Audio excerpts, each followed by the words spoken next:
Welcome to the way slash fundamental. हम आपको खुशामदीद कहते हैं और सबसे पहले माजरत ख्वाह है कि ये वाला एपिसोड काफ़ी डिले में है।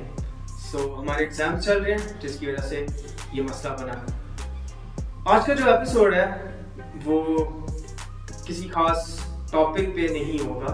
First of all I want to clarify it. जो मुख्तलिफ सवाल होंगे जो कि माशरे में होते हैं, जो मसीही घरानों में होते हैं, उन पर हम लोग बातचीत करेंगे।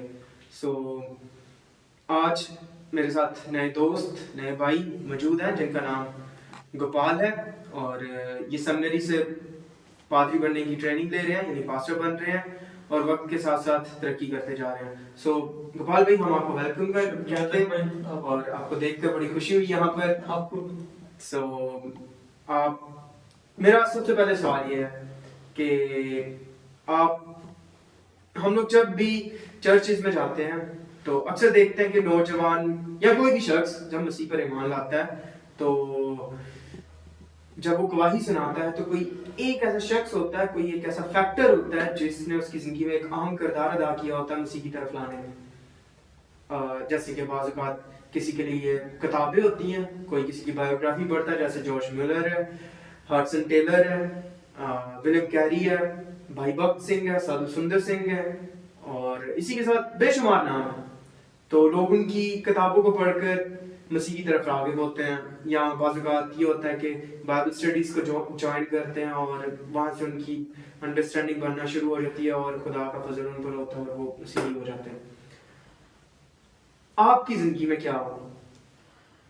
सबसे पहले शुक्रिया भाई, आपने मुझसे सवाल किया और आपने मुझसे पूछा मेरी ज़िंदगी के बारे में।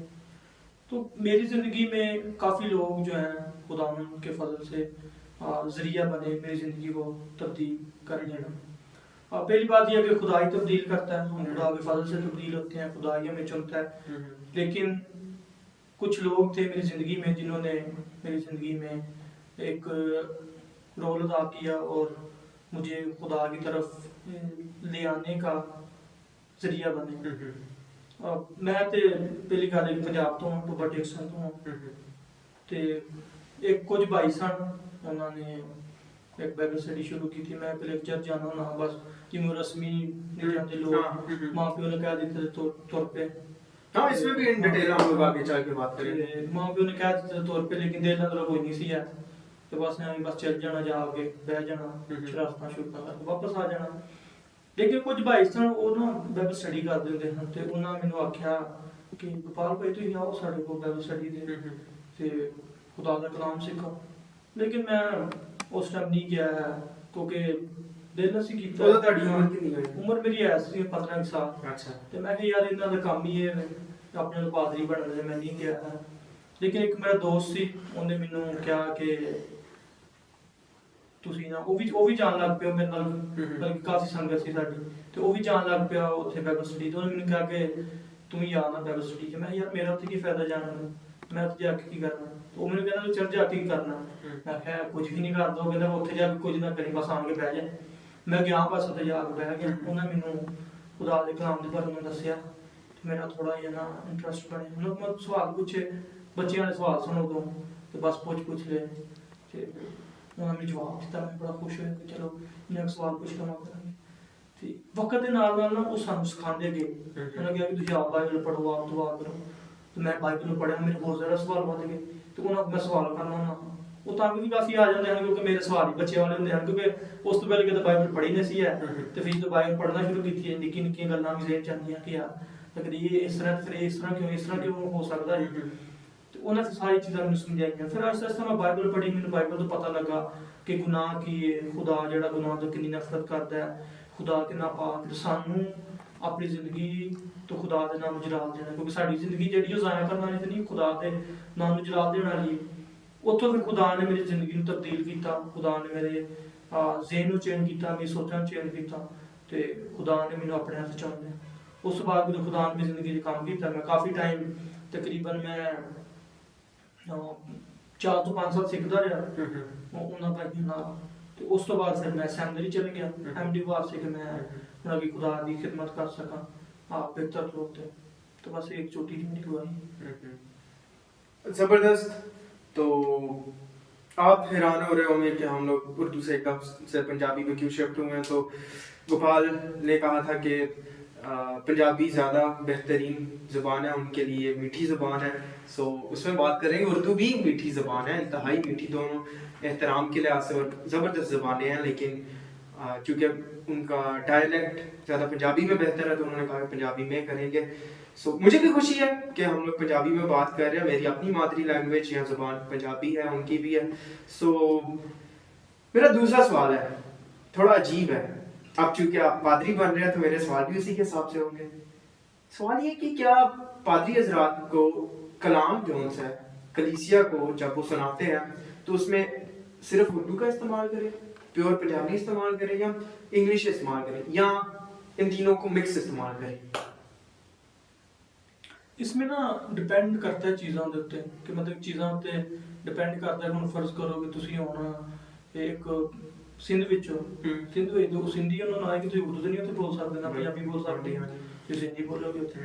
ਤੇ ਜਿਹੜੇ ਲੋਕ ਉਰਦੂ ਸਮਝਦੇ ਨੇ ਸ਼ਹਿਰਾਂ ਵਾਲੀ ਸਾਈਡ ਤੇ ਜਲਦੀ ਹੁਣ ਬਹੁਤੇ ਲੋਕ ਜਿਹੜੇ ਨੇ ਉਰਦੂ ਜਿਹੜੇ ਸਮਝਣ ਵਾਲੇ ਲੋਕ ਨੇ ਹੁਣ ਕਿਉਂਕਿ ਸਾਡੀ ਜਿਹੜੀ ਆਉਣ ਵਾਲੀ ਨਸਲ ਹੈ ਜਾਂ ਆਉਣ ਵਾਲੀ ਨਸਲ ਜਿਹੜੀ ਹੈ ਉਹ ਜ਼ਿਆਦਾ ਕੋਸ਼ਿਸ਼ ਕਰਨ ਦੀ ਹੈ ਇੰਗਲਿਸ਼ ਵਿੱਚ, ਉਹ ਅੱਧੀ ਉਰਦੂ ਤੇ ਅੱਧੀ ਕੀ ਬੋਲਦੇ ਨੇ ਇੰਗਲਿਸ਼ ਬੋਲਦੇ ਨੇ। ਪੰਜਾਬੀ ਉਹਨਾਂ ਨੂੰ ਆਉਂਦੀ ਨਹੀਂ, ਪੰਜਾਬੀ ਉਦੋਂ ਹੀ ਬੋਲਦੇ ਜਦੋਂ ਗਾਲਾਂ ਕੱਢਣੀਆਂ ਕਿਉਂਕਿ ਉਹਨਾਂ ਨੂੰ ਪਤਾ ਹੈ ਨਹੀਂ ਪੰਜਾਬੀ ਦਾ। ਤੇ ਇਹ ਡਿਪੈਂਡ ਕਰਦਾ ਕਿ ਤੁਹਾਡੀ ਕਲੀਸਿਆ ਕਿੰਨੀ ਹੈ ਕਿ ਮੈਂ ਜਿਹੜੀ ਕਲੀਸਿਆ ਦੀ ਗੱਲ ਕਰਨ ਡਿਆ ਉਹ ਸ਼ਹਿਰਾਂ 'ਚ ਜ਼ਿਆਦਾ ਲੋਕ ਚਰਚ ਨੇ, ਠੀਕ ਹੈ। ਪਿੰਡਾਂ 'ਚ ਵੀ ਜਿਹੜੇ ਨੇ ਹੈ ਨੇ ਉੱਥੇ ਵੀ ਉਰਦੂ 'ਚ ਹੀ ਕਲਾਮ ਸੁਣਾਉਂਦੇ ਨੇ। ਲੇਕਿਨ ਮੈਂ ਜਿਹੜੇ ਸਪੈਸੀਫਿਕਲੀ ਜਿਨ੍ਹਾਂ ਦੀ ਗੱਲ ਕਰਨ ਡਿਆ ਉਹ ਚਰਚ ਨੇ ਜਿਹੜੇ ਸ਼ਹਿਰਾਂ 'ਚ ਨੇ, ਤੇ ਉੱਥੇ ਕਲਾਮ ਤੁਹਾਡੇ ਨਜ਼ਦੀਕ ਕਿਹੜੀ ਜ਼ਬਾਨ 'ਚ ਹੋ ਸਕਦਾ ਬਿਹਤਰੀਨ? ਅਸਲ 'ਚ ਨਾ ਜਿਹੜੇ ਨਾ ਵੱਡੇ ਸ਼ਹਿਰਾਂ 'ਚ ਚਰਚ ਉਹਨਾਂ 'ਚ ਜ਼ਿਆਦਾ ਫਰਕ ਆ ਜਾਂਦਾ ਚੀਜ਼। ਹੁਣ ਬਹੁਤ ਸਾਰੇ ਜਿਹੜੇ ਕ੍ਰਿਸਚੀਅਨ ਲੋਕ ਨੇ ਉਹ ਆਏ ਹੋਏ ਨੇ ਸ਼ਹਿਰਾਂ ਵਿੱਚ ਕੰਮ ਕਰਨ। ਜਿਵੇਂ ਲਾਹੌਰ ਵੇਖ ਲਓ, ਲਾਹੌਰ 'ਚੋਂ ਬਹੁਤ ਸਾਰੇ ਲੋਕ ਫੈਸਲਾਬਾਦੀ ਨੇ, ਸਿੰਧ ਵਿੱਚ ਵੀ ਲੋਕ ਆ ਰਹੇ ਨੇ, ਕਰਾਚੀ ਵਾਲੇ ਵੀ ਲੋਕ ਆ ਰਹੇ ਨੇ, ਤੇ ਉਰਦੂ ਸਮਝਣ ਵਾਲੇ ਵੀ ਆ ਰਹੇ ਨੇ, ਉੱਥੇ ਇੰਗਲਿਸ਼ ਸਮਝਣ ਵਾਲੇ ਵੀ ਆਉਂਦੇ ਪਏ ਨੇ। ਤੇ ਉੱਥੇ ਫਿਰ ਡਿਪੈਂਡ ਕਰਦਾ ਕਲੀਸਿਆ ਦੇ ਉੱਤੇ ਕਿ ਕਲੀਸਿਆ ਕਿੰਨੀ ਹੈ ਤੇ ਕਲੀਸਿਆ ਨੂੰ ਕਿਹੜੇ ਲੋਕ ਜ਼ਿਆਦਾ ਨੇ। ਹੁਣ ਫਰਜ਼ ਕਰੋ ਅਗਰ ਬਹੁਤ ਜ਼ਿਆਦਾ ਲੋਕ ਅਗਰ ਉਰਦੂ ਸਮਝਣ ਵਾਲੇ ਨੇ ਪਾਦੀ ਫਿਰ ਉਰਦੂ ਸੁਣਾ, ਤੇ ਫਿਰ ਉਹਨਾਂ ਵਿੱਚ ਅਗਰ ਪੰਜਾਬੀ ਨੇ ਤੇ ਫਿਰ ਉਰਦੂ ਜਿਹੜੀ ਪੰਜਾਬੀਆਂ ਨੂੰ ਵੀ ਸਮਝ ਆਉਂਦੀ ਹੈ। ਜ਼ਰੂਰੀ ਨਹੀਂ ਕਿ ਤੁਸੀਂ ਪੰਜਾਬੀ ਸਾਰੀ ਬੋਲੋ। ਫਰਜ਼ ਕਰੋ ਅਗਰ ਤੁਹਾਡੇ 100 ਵਿੱਚੋਂ 80 ਲੋਕ ਜਿਹੜੇ ਨੇ ਉਰਦੂ ਵਾਲੇ ਨੇ ਤੇ 20 ਜਿਹੜੇ ਨੇ ਪੰਜਾਬੀ ਵਾਲੇ, ਤੁਸੀਂ ਕਿਹਨੂੰ ਬਹੁਤੀ ਜ਼ਿਆਦਾ ਅਹਿਮੀਅਤ ਦਿਓਗੇ? ਉਰਦੂ ਨੂੰ ਦਿਓਗੇ। ਲੇਕਿਨ ਹੁਣ ਉਰਦੂ ਪੰਜਾਬੀਆਂ ਨੂੰ ਵੀ ਸਮਝ ਆਏਗੀ। ਤੇ ਤੁਸੀਂ ਵਿੱਚ ਕੁਝ ਉਰਦੂ ਦੇ ਲਫ਼ਜ਼ ਇਸਤੇਮਾਲ ਕਰ ਸਕਦੇ, ਦੱਸ ਸਕਦੇ ਆਪਣੇ ਕਲਾਮ ਵਿੱਚ। ਜਿਵੇਂ ਸੋ ਮਸੀਹੀ ਹੁੰਦਿਆਂ ਹੋਇਆ ਸਾਨੂੰ ਜ਼ੁਬਾਨ ਨੂੰ ਅਹਿਮੀਅਤ ਦੇਣੀ ਚਾਹੀਦੀ ਹੈ ਨਹੀਂ? ਯਾਰ ਮੈਂ ਇੱਕ ਨਾ ਲਾਮਾ ਇਕਬਾਲ ਇੱਕ ਮੈਨੂੰ ਗੱਲ ਬੜੀ ਅੱਛੀ ਲੱਗੀ, ਉਹਨੇ ਗੱਲ ਕੀਤੀ ਸੀ। ਉਹਨੇ ਕਿਹਾ ਸੀ ਕਿ ਜ਼ੁਬਾਨ ਜਿਹੜੀ ਉਹ ਮਜ਼ਹਬ ਨਹੀਂ ਹੈ, ਜ਼ੁਬਾਨ ਜਿਹੜੀ ਹੈ ਇੱਕ ਆਪਣਾ ਗੱਲ ਪਹੁੰਚਾਉਣ ਦਾ ਇੱਕ ਜ਼ਰੀਆ ਹੈ। ਹੁਣ ਵੇਖੋ ਤੁਸੀਂ ਜਿੰਨੇ ਇੰਗਲਿਸ਼ ਰਾਈਟਰ ਨੇ ਉਹਨਾਂ ਦੀ ਅਸੀਂ ਕਿਤਾਬਾਂ ਉਰਦੂ ਵਿੱਚ ਟ੍ਰਾਂਸਲੇਟ ਕਿਉਂ ਕਰਦੇ ਹਾਂ? ਤਾਂ ਕਿ ਉਰਦੂ ਵਾਲੇ ਸਾਨੂੰ ਕੀ ਹੈ ਸਮਝ ਆਏ। ਜ਼ੁਬਾਨ ਕੀ ਹੈ? ਇੱਕ ਜ਼ਰੀਆ। ਜ਼ੁਬਾਨ ਕੋਈ ਮਜ਼ਹਬ ਤੇ ਨਹੀਂ ਹੈ। ਇਸੇ ਤਰ੍ਹਾਂ ਜਿਹੜੇ ਜਿੰਨੇ ਅਸੀਂ ਮਸੀਹੀ ਆ ਸਾਨੂੰ ਜ਼ੁਬਾਨ ਨੂੰ ਅਹਿਮੀਅਤ ਦੇਣਾ ਬੜਾ ਜ਼ਰੂਰੀ ਹੈ। ਹੁਣ ਵੇਖੋ ਜਿਵੇਂ ਅਬਰਾਨੀ ਯੂਨਾਨੀ ਹੋ ਗਈ, ਲੋਕ ਪੜ੍ਹਦੇ ਪਏ ਨੇ ਪਾਕਿਸਤਾਨ 'ਚ ਅਬਰਾਨੀ ਯੂਨਾਨੀ ਸਿੱਖਦੇ ਨੇ। ਕਿਉਂ ਸਿੱਖਦੇ ਪਏ? ਤਾਂ ਕਿ ਬਾਈਬਲ ਨੂੰ ਬਿਹਤਰ ਤੌਰ ਨਾਲ ਪੜ੍ਹ ਕੇ ਉਹਨੂੰ ਸਮਝ ਸਕਣ, ਤਾਂ ਉਹਦਾ ਜਦੋਂ ਸਮਝ ਸਕਣਗੇ ਤਾਂ ਫਿਰ ਦੂਸਰੇ ਲੋਕਾਂ ਨੂੰ ਦੱਸ ਸਕਣਗੇ। ਹੁਣ ਬਹੁਤ ਸਾਰੇ ਮੈਂ ਜਿਹੜਾ ਇੰਗਲਿਸ਼ ਰਾਈਟਰ ਪੜ੍ਹਨਾ ਲੇਕਿਨ ਮੈਂ ਇੰਗਲਿਸ਼ ਵਿੱਚ ਨਹੀਂ ਸਮਝ ਸਕਦਾ। ਤੁਸੀਂ ਅਗਰ ਮੇਰੇ ਕਲਾਮ ਸੁਣੋਗੇ ਤਾਂ ਮੈਂ ਵਿੱਚ ਜ਼ਿਆਦਾ ਪੰਜਾਬੀ ਵਿੱਚ ਸ਼ੁਰੂ ਹੋ ਜਾਣਾ, ਹਵਾਲੇ ਮੈਂ ਕਈ ਵਾਰ ਪੰਜਾਬੀ ਵਿੱਚ ਪੜ੍ਹ ਦੇਣਾ। ਹੁਣ ਪੜ੍ਹਨ ਮੈਂ ਇੰਗਲਿਸ਼ ਨੂੰ ਦਿਆ, ਲੇਕਿਨ ਇੰਗਲਿਸ਼ ਕੀ ਹੈ ਉਹ ਰਾਈਟਰ ਨੇ ਇੰਗਲਿਸ਼ ਵਿੱਚ ਮੈਨੂੰ ਕੀ ਪਹੁੰਚਾਇਆ? ਪੈਗਾਮ ਪਹੁੰਚਾਇਆ। ਬੇਸ਼ੱਕ ਉਹ ਪਹੁੰਚਾ ਆਪਣੇ ਲੋਕਾਂ ਨੂੰ ਰਿਹਾ, ਲੇਕਿਨ ਮੈਂ ਇੰਗਲਿਸ਼ ਸਿੱਖ ਕੇ ਤੇ ਮੈਂ ਉਹਦੇ ਪੈਗਾਮ ਨੂੰ ਵੇਖਿਆ ਕਿ ਅੱਛਾ ਯਾਰ ਇਹ ਗੱਲ ਇਸ ਤਰ੍ਹਾਂ ਵੀ ਹੋ ਸਕਦੀ ਬਾਈਬਲ ਦੀ। ਉਹਨੂੰ ਮੈਂ ਉੱਥੋਂ ਸਿੱਖਿਆ, ਮੈਂ ਉਰਦੂ ਵਿੱਚ ਤੇ ਪੰਜਾਬੀ ਵਿੱਚ ਟ੍ਰਾਂਸਲੇਟ ਕਰ ਦਿੱਤਾ। ਮੈਂ ਦੱਸ ਦਿੱਤਾ ਕਿ ਬਾਈਬਲ ਤੇ ਇੰਝ ਕਹਿੰਦੀ ਤੇ ਬਸ ਸਮਝ ਆ ਗਈ। ਤੇ ਇਸ ਤਰ੍ਹਾਂ 'ਚ ਜ਼ਬਾਨਾਂ ਦੀ ਅਹਿਮੀਅਤ ਹੈ ਵੀ ਤੇ ਨਹੀਂ ਹੈ। ਹੁਣ ਤੁਸੀਂ ਅਗਰ ਵੇਖਿਆ ਜਾਏ ਉਰਦੂ ਦੀ ਜਿਹੜੀ ਇੰਗਲਿਸ਼ ਅਗਰ ਅਮਰੀਕਾ ਵਿੱਚ ਜੋ ਕੀ ਅਹਿਮੀਅਤ ਹੈ ਕੋਈ ਨਹੀਂ ਹੈ, ਐਡੀ ਨਹੀਂ ਹੋਏਗੀ ਖਾਸ। ਲੇਕਿਨ ਇੰਗਲਿਸ਼ ਦੀ ਪਾਕਿਸਤਾਨ ਵਿੱਚ ਬਹੁਤ ਜ਼ਿਆਦਾ ਹੈ। ਉਹਦੀ ਵਜ੍ਹਾ ਕੀ ਹੈ ਕਿ ਜਿੰਨੇ ਇੰਗਲਿਸ਼ ਅੱਛੇ ਰਾਈਟਰ ਜਿਹੜੇ ਜ਼ਿਆਦਾ ਜਿਹੜੇ ਨੇ ਬਹੁਤ ਜ਼ਿਆਦਾ ਜਿਹੜੇ ਅੱਛੇ ਰਾਈਟਰ ਨੇ ਉਹ ਇੰਗਲਿਸ਼ ਵਿੱਚ ਉਹਨਾਂ ਲਿਖਿਆ ਹੋਇਆ ਮਸੀਹੀ। ਹਾਂ ਮਸੀਹੀ ਰਾਈਟਰ ਜਿਹੜੇ। ਤੇ ਫਿਰ ਮੈਨੂੰ ਇੰਗਲਿਸ਼ ਸਿੱਖਣੀ ਪਏਗੀ ਉਹਨਾਂ ਨੂੰ ਪੜ੍ਹਨ ਵਾਸਤੇ। ਹੁਣ ਮੈਂ ਇਹ ਤਾਂ ਨਹੀਂ ਕਹਿ ਸਕਦਾ ਨਹੀਂ ਜੀ ਉਹ ਤਾਂ ਇੰਗਲਿਸ਼ ਆ ਸਾਡੇ ਤੇ ਪਾਕਿਸਤਾਨ ਦੇ ਨੇ ਸਰ। ਸਹੀ। ਸੋ ਮੇਰਾ ਜਿਹੜਾ ਸਵਾਲ ਕਰਨ ਦਾ ਮਕਸਦ ਹੀ ਉਹ ਸਭ ਪਸੇ ਮੰਜ਼ਰ ਹੈ ਕਿ ਬਾਜ਼ ਔਕਾਤ ਨਾ ਬਾਜ਼ पादरी हजरात कलाम सुनाते हैं तो वो इंग्लिश इंतहाई ज़्यादा इस्तेमाल करते हैं। मेरा भी यही मसला, यही मैं कलाम से नहीं इन्ना सुनाता है, लेकिन फिर भी जो कभी मौका मिल जाता है सुना लीदा, मेहनत करी दी है, इंग्लिश च पढ़ी दा, ते मैं ज़्यादा वर्ड्स जड़े हैं या अल्फाज अंग्रेजी से इस्तेमाल करने लग गया। तो फिर मैंने एक भाई ने दसिया कि ਤੁਹਾਡੇ सामने जी ऑडियंस है ना वो या तो उर्दू समझती है या पंजाबी समझती है, लिहाजा इन्होंने दोनों को इस्तेमाल करो। और एक और ਜਿਹੜਾ ਇਹਦਾ ਐਂਗਲ ਹੀ ਉਹ ਇਹ ਹੀ ਕਿ ਬਾਅਦ ਅਸੀਂ ਆਪਣੇ ਆਪ ਨੂੰ ਬਹੁਤ ਹਾਈ ਫਾਈ ਵਿਖਾਉਣ ਵਾਸਤੇ ਅੰਗਰੇਜ਼ੀ ਦਾ ਐਵੇਂ ਬੇਤੁਕੇ ਚ ਇਸਤੇਮਾਲ ਕਰਦੇ ਜਾਵਾਂਗੇ ਕਲਾਮ ਸੁਣਾਉਣ ਦੇ ਮਾਮਲੇ 'ਚ। ਲਿਹਾਜ਼ਾ ਪਲੂਸਰ ਸੁਦੀ ਮੈਨੂੰ ਉਹ ਗੱਲ ਯਾਦ ਆਉਂਦੀ ਜਿਹਦੇ 'ਚ ਕਹਿੰਦੇ ਨੇ कि तुम जो भी बात करो वो नमकीन होनी चाहिए, वो बेहतरीन होनी चाहिए, दूसरे के फायदे के लिए होनी चाहिए, ठीक है। 1000 बातों से एक बात बेहतर है, बिल्कुल जो समझ में आए। तो जुबान का इस लिहाज से अहमियत है। अब दूसरा सवाल ये है, 1.5 अरब लोग इस दुनिया में जो दुनिया के मुख्तलिफ खित्तों में रहते हैं वो इस बात पर ईमान रखते हैं कि बाइबल तब्दील है, आप क्यों नहीं रखते? ਪਹਿਲੀ ਗੱਲ ਇਹ ਹੈ ਕਿ ਕੋਈ ਵੀ ਗੱਲ ਕਰੋ ਨਾ ਉਹਦੀ ਇੱਕ ਗੱਲ ਦੀ ਸੈਂਸ ਹੁੰਦੀ ਹੈ ਤੇ ਉਹਦਾ ਸਬੂਤ ਹੁੰਦਾ। ਪਰ ਮੈਂ ਤੁਹਾਨੂੰ ਕਹਾਂ ਵੀ ਤੁਸੀਂ ਏਲੀਅਨ ਤੇ ਬਹੁਤ ਸਾਰੇ ਲੋਕ ਕਹਿਣਗੇ ਇਹ ਸੂਟ ਵਿੱਚ ਜਿਹੜਾ ਬੰਦਾ ਬੈਠਾ ਹੈ ਇਹ ਪਾਗਲ ਹੋ ਗਿਆ ਜਾਂ ਇਹਦੀ ਨਜ਼ਰ ਕਮਜ਼ੋਰ ਹੈ। ਕੋਈ ਮਸਲਾ यहाँ पे रहना है, मौका नजर नहीं आंदा ਪਿਆ। ਵਜ੍ਹਾ ਕੀ ਹੈ? ਸਾਰੇ ਨਜ਼ਰ ਆਂਦਾ ਪਿਆ ਜੀ ਤੁਸੀਂ ਕੀ ਹੋ, ਇਨਸਾਨ ਨੂੰ ਸਬੂਤ ਕੋਈ ਨਹੀਂ ਨਾ ਕਿ ਤੁਸੀਂ ਏਲੀਅਨ ਹੋ। ਇਸੇ ਤਰ੍ਹਾਂ ਬਾਈਬਲ ਦੇ ਜਿਹੜੇ ਲੋਕ ਇਲਜ਼ਾਮ ਲਾਉਂਦੇ ਨੇ ਉਹਨਾਂ ਦਾ ਸਭ ਤੋਂ ਵੱਡਾ ਮਸਲਾ ਕੀ ਹੈ ਕਿ ਉਹ ਲੋਕ ਆਪ ਨਹੀਂ ਪੜ੍ਹਦੇ ਹੈ, ਉਹ ਆਪ ਰਿਸਰਚ ਨਹੀਂ ਕਰਦੇ ਆ ਚੀਜ਼ਾਂ 'ਚ। ਤੇ ਜਿਹੜੇ ਲੋਕ ਸੁਣੀ ਸੁਣਾਈ ਗੱਲ ਕਰਦੇ ਨਾ ਅਕਸਰ ਉਹ ਲੋਕ ਜਿਹੜੇ ਨੇ ਉਹ ਇਹ ਜਿਹੀਆਂ ਗੱਲਾਂ ਕਰਦੇ ਜੀ ਬਾਈਬਲ ਤਬਦੀਲ ਹੋ ਗਈ ਹੈ, ਬਾਈਬਲ 'ਚ ਇੰਜ ਹੋ ਗਿਆ, ਬਾਈਬਲ 'ਚ ਇੰਜ ਹੋ ਗਿਆ। ਤੇ ਮੇਰਾ ਫਿਰ ਸਵਾਲ ਹੁੰਦਾ ਕਿ ਚਲੋ ਠੀਕ ਅਗਰ ਤੁਹਾਡੀ ਗੱਲ 1 ਮਿੰਟਾਂ 'ਚ ਮੰਨ ਵੀ ਲੈਂਦੇ ਆ, ਚਲੋ ਤੁਸੀਂ ਕਹਿ ਦਿੱਤਾ 1 ਮਿੰਟਾਂ 'ਚ ਮੰਨ ਲੈਂਦੇ ਤੇ ਮੈਨੂੰ ਫਿਰ ਇੱਕ ਸਵਾਲ ਦਾ ਜਵਾਬ ਦਿਓ ਕਿ ਜਿਹੜੀ ਬਾਈਬਲ ਤਬਦੀਲ ਐਸੀ ਹੋਈ ਤੂੰ ਉਹ ਪੜ੍ਹੀ ਕਿ ਨਹੀਂ, ਤੇ ਮੈਂ ਜਿਹੜੀ ਤਬਦੀਲ ਹੋਈ ਉਹ ਪੜ੍ਹੀ ਕਿ ਨਹੀਂ, ਤੇ ਮੈਂ ਤੁਹਾਨੂੰ ਕਿਵੇਂ ਪਤਾ ਕਿ ਤਬਦੀਲ ਹੋ ਗਈ? ਤੁਹਾਨੂੰ ਪੜ੍ਹਿਆ ਹੀ ਨਹੀਂ, ਤੁਸੀਂ ਪਤਾ ਹੀ ਨਹੀਂ, ਤੁਹਾਨੂੰ ਰਿਸਰਚ ਹੀ ਨਹੀਂ ਕੀਤੀ ਹੈ, ਤੇ ਤੁਸੀਂ ਕਿਸ ਤਰ੍ਹਾਂ ਕਹਿ ਸਕਦੇ ਹੋ ਕਿ ਉਹ ਤਬਦੀਲ ਹੋ ਗਈ? ਤੇ ਦੂਸਰੀ ਗੱਲ ਇਹ ਵੀ ਕਿ ਬਾਈਬਲ ਜਿਹੜੀ ਹੈ ਨਾ ਉਹਦੀ ਸਾਨੂੰ ਜਿਹੜੀ ਜਿਸ ਟਾਈਮ ਬਾਈਬਲ ਲਿਖੀ ਗਈ, ਅੰਜੀਲਾਂ ਲਿਖੀਆਂ ਗਈਆਂ ਉਸ ਟਾਈਮ ਦੀ ਜਿਹੜੀਆਂ ਕਾਪੀਆਂ ਨੇ ਉਹ ਸਾਡੇ ਕੋਲ ਪਈਆਂ ਹੋਈਆਂ ਨੇ ਜ਼ਬਾਨਾਂ 'ਚ ਪੁਰਾਣੀਆਂ ਜਿਹੜੀਆਂ, ਤੇ ਉਹ ਸਾਡੇ ਕੋਲ ਨੁਸਖੇ ਪਏ ਹੋਏ ਨੇ। ਤੇ ਉਹ ਨੁਸਖਿਆਂ ਨੂੰ ਤੇ ਹੋਣ ਵਾਲੀ ਉਰਦੂ ਨੂੰ ਜਾਂ ਇੰਗਲਿਸ਼ ਵਾਲੀ ਇਹ ਬਾਈਬਲ ਟ੍ਰਾਂਸਲੇਟ ਹੋ ਗਈ ਹੈ, ਉਹਨਾਂ ਨੂੰ ਤੁਸੀਂ ਮਿਲਾਓ ਜਾਂ ਆਪਸ 'ਚ ਵੇਖੋ, ਉਸ ਜ਼ਬਾਨ ਮੁਆਜ਼ਨਾ ਕਰੋ ਤੇ ਕੀ ਹੈ ਇੱਕੋ ਹੀ ਗੱਲ ਹੈ ਕਿ ਯਿਸੂ ਮਸੀਹ ਵਾਹਦ ਨਜਾਤ ਦਾ ਰਸਤਾ, ਯਿਸੂ ਮਸੀਹ ਤੋਂ ਇਲਾਵਾ ਕੋਈ ਨਜਾਤ ਨਹੀਂ ਦੇ ਸਕਦਾ। ਤੇ ਇਸ ਤਰ੍ਹਾਂ ਜਗ੍ਹਾ ਸਾਡੇ ਕੋਲ ਕੀ ਹੈ ਸਬੂਤ ਹੈ। ਅਗਰ ਹਿਸਟਰੀ ਦੀਆਂ ਇੰਨੀਆਂ ਕਿਤਾਬਾਂ ਨੇ ਨਾ ਤੇ ਸਾਡੇ ਕੋਲ ਬਾਈਬਲ ਦੇ ਸਿਰਫ ਟ੍ਰਾਂਸਲੇਟਰ ਜਿਹੜੀਆਂ ਨੇ ਉਹ ਇੰਨੀਆਂ ਨੇ, ਮਤਲਬ ਕਿ ਉਹ ਤੋਂ ਜ਼ਿਆਦਾ ਨੇ ਬਾਈਬਲ ਦੀਆਂ ਜਿਹੜੀਆਂ ਉਹਦੀ ਵਜ੍ਹਾ ਤਰਜਮੇ ਜਿਹੜੇ ਨੇ ਉਹਦੀ ਵਜ੍ਹਾ ਕੀ ਹੈ ਕਿ ਮੁਖਤਲਿਫ ਜਗ੍ਹਾ 'ਚ ਮੁਖਤਲਿਫ ਦੌਰ 'ਚ ਮੁਖਤਲਿਫ ਜਗ੍ਹਾ 'ਚ ਲੋਕਾਂ ਨੇ ਉਹਨੂੰ ਤਰਜਮੇ ਉਹਦੇ ਕੀਤੇ ਬਾਈਬਲ ਦੇ। ਹੁਣ ਵੇਖੋ ਤੁਸੀਂ ਇੰਗਲਿਸ਼ ਵਿੱਚ ਵੇਖ ਲਓ ਕਿੰਨੇ ਤਰਜਮੇ ਨੇ, NET ਹੈ, KJV ਹੈ, NKJV ਹੈ, ਫਿਰ ESV ਹੈ ਤੇ NIV ਵੀ ਹੈ, ਤੇ ਇਹਦੇ ਬਹੁਤ ਸਾਰੇ ਟ੍ਰਾਂਸਲੇਸ਼ਨਾਂ ਨੇ। ਤੇ ਇਸ ਤਰ੍ਹਾਂ ਤੁਸੀਂ ਹੁਣ ਉਰਦੂ ਵਿੱਚ ਵੇਖ ਲਓ ਜੀਓ ਵਰਜਨ ਸਾਡੇ ਕੋਲ ਆ ਗਿਆ, ਫਿਰ ਜਿਹੜੀ ਹੁਣ ਕੈਥਲਿਕ ਤਰਜਮਾ ਸਾਡੇ ਕੋਲ, ਪ੍ਰੋਟੈਸਟੈਂਟ ਤਰਜਮਾ, ਤੇ ਇਸ ਤਰ੍ਹਾਂ ਤਰਜਮੇ ਨੇ ਸਾਡੇ ਕੋਲ। ਉਹ ਸਿਰਫ ਕੀ ਅਲਫਾਜ਼ ਜਿਹੜੇ ਨੇ ਥੋੜੇ ਅੱਗੇ ਪਿੱਛੇ ਹੋਏ ਨੇ, ਕਿਸੇ ਨੇ मुश्किल लफ्ज़ इस्तेमाल कर लिया, किसी ने आसान इस्तेमाल कर लिया, लेकिन मतलब एक ही गल है ना। गल तो एक ही है कि यीशु मसीह दा कोई नजात दा रास्ता नहीं है, तो तुसीं किस तरह कह सकदे हो चेंज है? अगर तुसीं कहंदे पे हो चेंज फिर तुहानूं सबूत देना पेगा, अगर तुहाडे कोल सबूत नहीं है तो फिर ये मसला है। यानी तुसीं जो भी गल करो कम से कम ओदी रिसर्च करो, ठीक है। किसी दे बारे किसी दी किताब दे बारे अगर कुछ कहंदे हो ते ਉਹਦੇ ਤੁਹਾਡੇ ਕੋਲ ਸਬੂਤ ਹੋਣੇ ਚਾਹੀਦੇ ਨੇ, ਠੀਕ ਹੈ। ਮੈਂ ਇਹ ਨਹੀਂ ਕਹਿੰਦਾ ਕਿ ਸਬੂਤ ਨਹੀਂ ਹੈ, ਤੁਹਾਡੇ ਕੋਲ ਸਬੂਤ ਵੀ ਹੋਣਗੇ, then go into the deep, ठीक है। वो इंग्लिश में एक मुहावरा है ना कि रैबिट होल में जाओ और जानो कि क्या है, ठीक है। तो वो करने की कोशिश करें। सो अब तीसरा सवाल मेरा ये है, आप बाइबल को अपनी ज़ाती ज़िंदगी में कितनी अहमियत देते हैं और दूसरी किताबों को जो कि मसीही खातमीन ने लिखी हैं या राइटर्स ने लिखी हैं उसको कितनी अहमियत देते हैं? क्या तो उनको बराबर लेके चलते हैं या उतार चढ़ाव होता है, क्या हिसाब होता है? सच ਤੁਸੀਂ ਅਗਰ ਬਿਹਤਰੀਨ ਆਲਮ ਜਿਹੜੇ ਨੇ ਇਲਮ ਇਲਾਹੀਆਤ ਦੇ ਉਹਨਾਂ ਨੂੰ ਤੁਸੀਂ ਪੜ੍ਹੋ ਨਾ, ਹਮੇਸ਼ਾ ਨਾ ਉਹ ਆਪਣੀ ਕਿਤਾਬ ਦਾ ਕਿੰਦੋਂ ਤਾਰੀਫ ਕਰਾਉਂਦੇ ਨੇ ਜਾਂ ਦੱਸਦੇ ਨੇ, ਹਮੇਸ਼ਾ ਇੱਕੋ ਗੱਲ ਕਹਿੰਦੇ ਨੇ ਕਿ ਬਾਈਬਲ ਨੂੰ ਜ਼ਿਆਦਾ ਅਹਿਮੀਅਤ ਦਿਓ। ਉਹ ਲਿਖਣ ਵਾਲੇ ਵੀ ਕਹਿੰਦੇ ਪਏ ਨੇ ਕਿ ਬਾਈਬਲ ਨੂੰ ਕੀ ਕਹੋ ਜ਼ਿਆਦਾ ਅਹਿਮੀਅਤ ਦਿਓ। ਹੁਣ ਫਰਜ਼ ਕਰੋ ਇੱਕ ਮਿਸਾਲ ਹੈ ਕਿ ਮੈਂ ਬਾਈਬਲ ਨੂੰ ਪੜ੍ਹ ਹੀ ਨਾ ਤੇ ਮੈਂ ਅਗਲੀਆਂ ਪਿਛਲੀਆਂ ਕਿਤਾਬਾਂ ਪੜ੍ਹਾਂ ਤੇ ਕੀ ਮੈਨੂੰ ਉਸ ਚੀਜ਼ ਦੀ ਸਮਝ ਆਏਗੀ? ਸ਼ਾਇਦ ਸਮਝ ਆ ਜੀ, ਲੇਕਿਨ ਮੈਨੂੰ ਇਹ ਨਹੀਂ ਪਤਾ ਉਹ ਗੱਲ ਸਹੀ ਕਰ ਰਹੀ ਹੈ ਜਾਂ ਗਲਤ ਕਰ ਰਹੀ ਹੈ। ਹੁਣ ਬਾਈਬਲ ਨੂੰ ਪੜ੍ਹਨਾ ਕਿਉਂ ਜ਼ਰੂਰੀ ਹੈ? ਹੁਣ ਦੇਖੋ ਕੋਈ ਅਗਰ ਬੰਦਾ ਗੱਲ ਕਰਦਾ ਪਿਆ, ਇੱਕ ਬੰਦਾ ਹੁਣ ਗੱਲ ਕੀਤੀ ਹੈ, ਫਰਜ਼ ਕਰੋ ਇੱਕ ਬੰਦਾ ਹੈ, ਉਹ ਕਹਿੰਦਾ ਜੀ ਯਿਸੂ ਮਸੀਹ ਮੁਰਦਿਆਂ ਤੋਂ ਜੀ ਉੱਠਿਆ, ਯਿਸੂ ਮਸੀਹ ਤੀਸਰੇ ਦਿਨ ਜੀ ਉੱਠਿਆ। ਹੁਣ ਮੇਰੇ ਕੋਲ ਕਿਸ ਸਬੂਤ ਤੋਂ ਜੀ ਉੱਠਿਆ ਕਿ ਬਾਈਬਲ ਦੱਸਦੀ ਪਈ? ਅਗਰ ਮੈਂ ਇੱਕ ਮਸੀਹੀ ਹਾਂ ਜਾਂ ਇੱਕ ਬਲੀਵਰ ਹਾਂ ਜਾਂ ਆਪਣੇ ਆਪ ਨੂੰ ਮੈਂ ਕ੍ਰਿਸਚੀਅਨ ਕਹਿੰਦਾ ਵਾਂ, ਤੇ ਫਿਰ ਮੈਨੂੰ ਤਾਂ ਪਤਾ ਹੋਣਾ ਚਾਹੀਦਾ ਕਿ ਵਾਕਈ ਯਿਸੂ ਮਸੀਹ ਜੀ ਉੱਠਿਆ। ਫਲਾਣਾ ਜਗ੍ਹਾ 'ਚ ਲਿਖਿਆ, ਫਲਾਣਾ ਜਗ੍ਹਾ 'ਚ ਇੰਜ ਲਿਖਿਆ ਕਿ ਯਿਸੂ ਮਸੀਹ ਜੀ ਉੱਠਿਆ, ਯਿਸੂ ਮਸੀਹ ਨੇ ਸਾਡੇ ਗੁਨਾਹਾਂ 'ਚ ਨਿਜਾਤ ਦਿੱਤੀ। ਹੁਣ ਇਹ ਚੀਜ਼ਾਂ ਬਾਈਬਲ ਕਿਦੋਂ ਦੱਸਦੀ ਹੈ? ਉਹੀ ਅੱਗੋਂ ਆਲਮੀ ਜਿਹੜੇ ਨੇ ਉਹ ਚੀਜ਼ਾਂ ਨੂੰ ਫੜਦੇ ਨੇ, ਉਹਨੇ ਤਸ਼ਰੀਹ ਕਰ ਦਿੰਦੇ ਨੇ ਕਿ ਕਿਸ ਤਰ੍ਹਾਂ ਯਿਸੂ ਮਸੀਹ ਜੀ ਉੱਠਿਆ। ਹੁਣ ਮਿਸਾਲ ਲੈਂਦੇ ਆ ਕਿ ਜਿਵੇਂ ਯਿਸੂ ਮਸੀਹ ਦੇ ਜੀ ਉੱਠਣੇ ਦੇ ਉੱਤੇ ਬਹੁਤ ਸਾਰੇ ਲੋਕਾਂ ਨੇ ਕਿਤਾਬਾਂ ਲਿਖੀਆਂ, ਯਿਸੂ ਮਸੀਹ ਦੀ ਸਲੀਬ ਉੱਤੇ ਬਹੁਤ ਸਾਰੀਆਂ ਕਿਤਾਬਾਂ ਲਿਖੀਆਂ, ਤੁਸੀਂ ਪੜ੍ਹ ਸਕਦੇ, ਇੰਟਰਨੈਟ ਤੇ ਰਿਸਰਚ ਕਰ ਸਕਦੇ ਹੋ।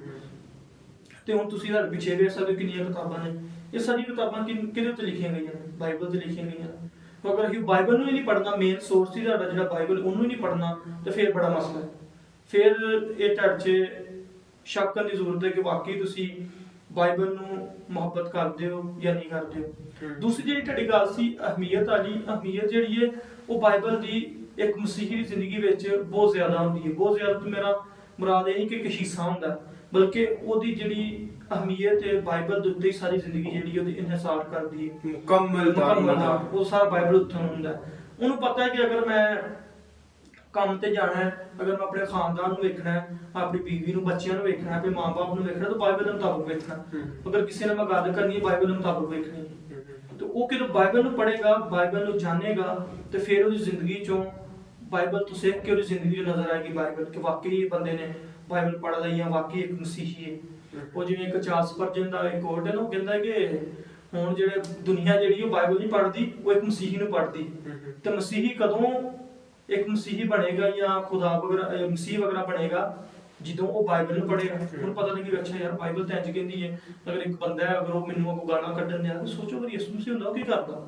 ਤੇ ਉਹ ਕਿਤੇ ਚੀਜ਼ਾਂ ਸੋਚਦਾ ਹੈ, ਤੇ ਉਹ ਚੀਜ਼ਾਂ ਨੂੰ ਸਮਝ ਕੇ ਉਹ ਆਪਣੀ ਜ਼ਿੰਦਗੀ ਜਿਹੜੀ ਉਹ ਬਾਈਬਲ ਦੇ ਮੁਤਾਬਕ ਬਣਾ ਦਿੰਦਾ।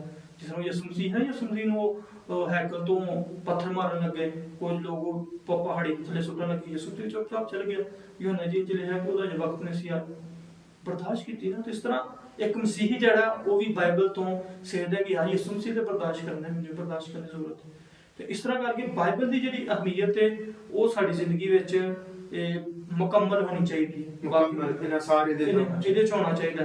ਅਗਰ ਇਹਦੇ 'ਚ ਤੁਸੀਂ ਇਨਸਾਰ ਨਹੀਂ ਕਰਦੇ ਹੋ ਤਾਂ ਫਿਰ ਤੁਹਾਡੀ ਮਸੀਹਤ 'ਚ ਸ਼ੱਕ ਕੀਤਾ ਜਾ ਸਕਦਾ। ਮੈਨੂੰ ਇੱਕ ਵਾਕਿਆ ਯਾਦ ਆ ਗਿਆ, ਭਾਈ ਭਗਤ ਸਿੰਘ ਦੀ ਬਾਇਓਗ੍ਰਾਫੀ ਮੈਂ ਪੜ੍ਹੀ ਹੈ, ਤੇ ਉਹਦੇ 'ਚੋਂ ਆਪਣੀ ਤਬਦੀਲੀ ਦਾ ਵਾਕਿਆ ਦੱਸਦੇ ਨੇ। ਜਦੋਂ ਉਹ ਇੰਗਲੈਂਡ ਤੋਂ ਆਉਂਦੇ ਹਨ ਵਾਪਸ ਹਿੰਦੁਸਤਾਨ, ਤੇ ਰਾਜ ਜਹਾਜ਼ 'ਚ ਉਹਨਾਂ ਨੂੰ ਬਾਈਬਲ ਮਿਲ ਗਈ। ਕਿਸੇ ਨੇ ਸ਼ਾਇਦ ਕੋਈ ਤਾਨਾ ਮਾਰਿਆ, ਤੇ ਐਵੇਂ ਕਹਿੰਦੇ ਨੇ ਮੈਂ ਬਹਿ ਗਿਆ ਪੜ੍ਹਨ। ਤੇ ਕਹਿੰਦੇ ਨੇ ਜਦੋਂ ਮੈਂ ਬੈਠਾ ਪੜ੍ਹਨ ਤੇ ਬਸ ਫਿਰ ਪੜ੍ਹੀ ਗਿਆ ਮੈਂ। ਉਹ ਕਹਿੰਦੇ ਨੇ ਉਹ ਜਿਹੜਾ ਉਸ ਦੌਰ 'ਚ ਜਿਹੜਾ ਬੈਰੀ ਸਫ਼ਰ ਹੁੰਦਾ ਸੀ ਬਹੁਤ ਲੰਬਾ ਹੁੰਦਾ ਸੀ, ਠੀਕ ਹੈ, ਕਈ ਹਫ਼ਤਿਆਂ ਤੇ ਉਹ ਮੁਸ਼ਤਮਿਲ ਹੁੰਦਾ ਸੀ। ਤੇ ਕਹਿੰਦੇ ਨੇ ਉਹ ਜਿੰਨਾ ਵੀ ਟਾਈਮ ਗੁਜ਼ਰਿਆ ਮੈਂ ਬਾਈਬਲ ਨੂੰ ਪੜ੍ਹਦਾ ਰਿਹਾ, ਔਰ ਬਾਰ-ਬਾਰ ਪੜ੍ਹੀਏ, ਔਰ ਉਹਨਾਂ ਦੀ ਜ਼ਿੰਦਗੀ 'ਚ ਸਾਨੂੰ ਕੰਮ ਹੀ ਫਿਰ ਨਜ਼ਰ ਆਉਂਦਾ ਨਾ। ਉਹਨਾਂ ਨੇ ਖਿੱਤਾ ਹਿੰਦੁਸਤਾਨ 'ਚ ਮਸੀਹਤ ਫੈਲਾਉਣ 'ਚ ਬਹੁਤ ਅਹਿਮ ਕਿਰਦਾਰ ਅਦਾ ਕੀਤਾ, ਠੀਕ ਹੈ। ਸ਼ਾਇਦ ਸਾਡੇ ਲੋਕਲ ਨੌਜਵਾਨ ਮਸੀਹਾਂ ਨੂੰ ਨਾ ਪਤਾ ਹੋਵੇ ਭਾਈ ਭਗਤ ਸਿੰਘ ਦੇ ਬਾਰੇ, ਤੇ ਇਹਨਾਂ ਦੇ ਬਾਰੇ ਸਰਚ ਕਰੋ, ਇਹਨਾਂ ਦੇ ਬਾਰੇ ਪੜ੍ਹਨੇ ਦੀ ਲੋੜ ਹੈ ਸਾਨੂੰ, ਕਿਉਂਕਿ ਖੁਦਾਵੰਦ ਨੇ ਸਾਨੂੰ ਐਸੇ ਅੱਛੇ ਇਨਸਾਨ ਦਿੱਤੇ ਹੁੰਦੇ ਨੇ, ਐਸੇ ਅੱਛੇ ਮਸੀਹ ਦਿੱਤੇ ਹੁੰਦੇ ਨੇ ਜਿਨ੍ਹਾਂ ਕੋਲੋਂ ਅਸੀਂ ਬਹੁਤ ਕੁਝ ਸਿੱਖ ਸਕਦੇ ਹਾਂ। ਔਰ ਬਾਈਬਲ ਸਭ ਤੋਂ ਉੱਤੇ ਹੋਣੀ ਚਾਹੀਦੀ, ਕਿਉਂਕਿ ਉਹਨਾਂ ਦੀ ਜ਼ਿੰਦਗੀ ਦਾ ਵੀ ਦਾਰੋਮਦਾਰ ਸਾਰਿਆਂ ਦੀ ਦਾ ਬਾਈਬਲ ਤੇ ਹੁੰਦਾ ਹੈ।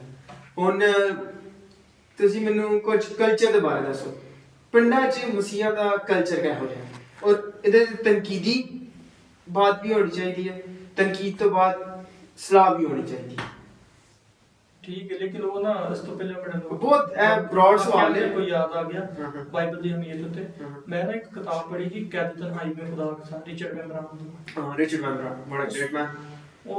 ਉਸ ਬੰਦੇ ਨੂੰ ਉਹਨਾਂ ਨਾ ਤਕਰੀਬਨ ਸ਼ਾਇਦ 3 ਸਾਲ ਵਾਸਤੇ ਉਹਨੂੰ ਜੇਲ੍ਹ ਵਿੱਚ ਸੁੱਟ ਦਿੱਤਾ ਉਹਨਾਂ, ਤੇ ਤਹਿਖਾਨੇ ਵਿੱਚ ਸੁੱਟ ਦਿੱਤਾ, ਤੇ ਹਨੇਰਾ ਹੀ ਹਨੇਰਾ, ਤੇ ਉੱਥੇ ਰੋਸ਼ਨੀ ਨਹੀਂ ਜਾ ਸਕਦੀ, ਇੰਨਾ ਜ਼ਿਆਦਾ ਹਨੇਰਾ ਸੀ।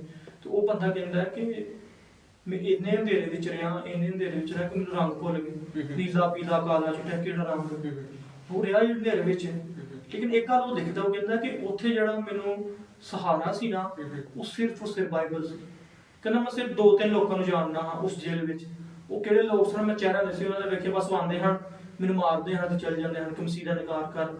ਤੇ ਉਹ ਰਸ਼ੀਆ ਵਿੱਚ ਸੀਗਾ ਉਸ ਟਾਈਮ ਨਾ, ਉਹ ਉਹਨੂੰ ਕਾਫੀ ਨਸੀਹਤ ਦਿੱਤੀ ਗਈ। कम्युनिस्ट रेवोल्यूशन की बात हो रही ਤੇ है। ਬੜੀ ਮਸ਼ਹੂਰ ਕਿਤਾਬ ਹੈ।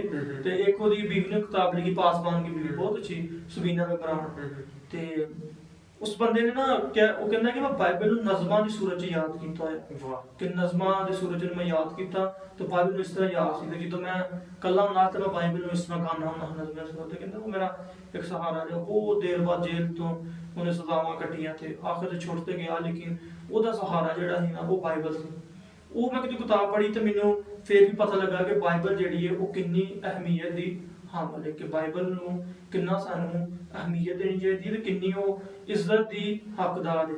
ਹੁਣ ਤੇ ਬਹੁਤ ਸਾਰੇ ਜੋ ਨਾ ਲੋਕਾਂ ਦੇ ਘਰਾਂ 'ਚ ਸਾਡੇ ਮਸੀਹੀ ਜਿਹੜੇ ਨੇ, ਤੁਸੀਂ ਵੇਖੋ ਅਗਰ ਸ਼ੇਡ ਜਿਹਾ ਬਣਾਇਆ ਹੁੰਦਾ ਉੱਥੇ ਬਾਈਬਲ ਨੂੰ ਕੱਪੜੇ 'ਚ ਲਪੇਟ ਕੇ ਰੱਖਿਆ ਹੁੰਦਾ, ਲੋਕ ਸਮਝਦੇ ਨੇ ਇਹ ਕੀ ਹੈ ਦੀ ਅਹਿਮੀਅਤ ਹੈ। ਲੋਕ ਆਪਣੀ ਇਹ ਸਮਝਦੇ ਨੇ ਪਾ ਕੱਪੜੇ 'ਚ ਲਪੇਟ। ਮੈਂ ਨਹੀਂ ਕਹਿੰਦਾ ਗਲਤ ਹੈ, ਬਹੁਤ ਸਾਰੇ ਲੋਕ ਸਮਝਦੇ ਭਾਜੀ ਕਹਿੰਦੇ ਪਏ ਜੀ ਗਲਤ ਨਹੀਂ ਹੈ, ਸਹੀ ਹੈ, ਕੱਪੜੇ 'ਚ ਲਪੇਟ ਕੇ ਰੱਖੋ ਇੱਕ ਕਿਤਾਬ ਮੁਕੱਦਸ ਕਿਤਾਬ ਖੁਦਾ ਤੇ ਕਲਾਮ। ਲੇਕਿਨ ਉਹਦੀ ਅਸਲ ਇੱਜ਼ਤ ਕੀ ਹੈ ਕਿ ਤੁਸੀਂ ਉਹਨੂੰ ਪੜ੍ਹੋ। ਅਸਲ ਇੱਜ਼ਤ ਕੀ ਹੈ, ਉਹਨੂੰ ਪੜ੍ਹ ਕੇ ਉੱਥੇ ਕੀ ਕਰੋ, ਅਮਲ ਕਰੋ।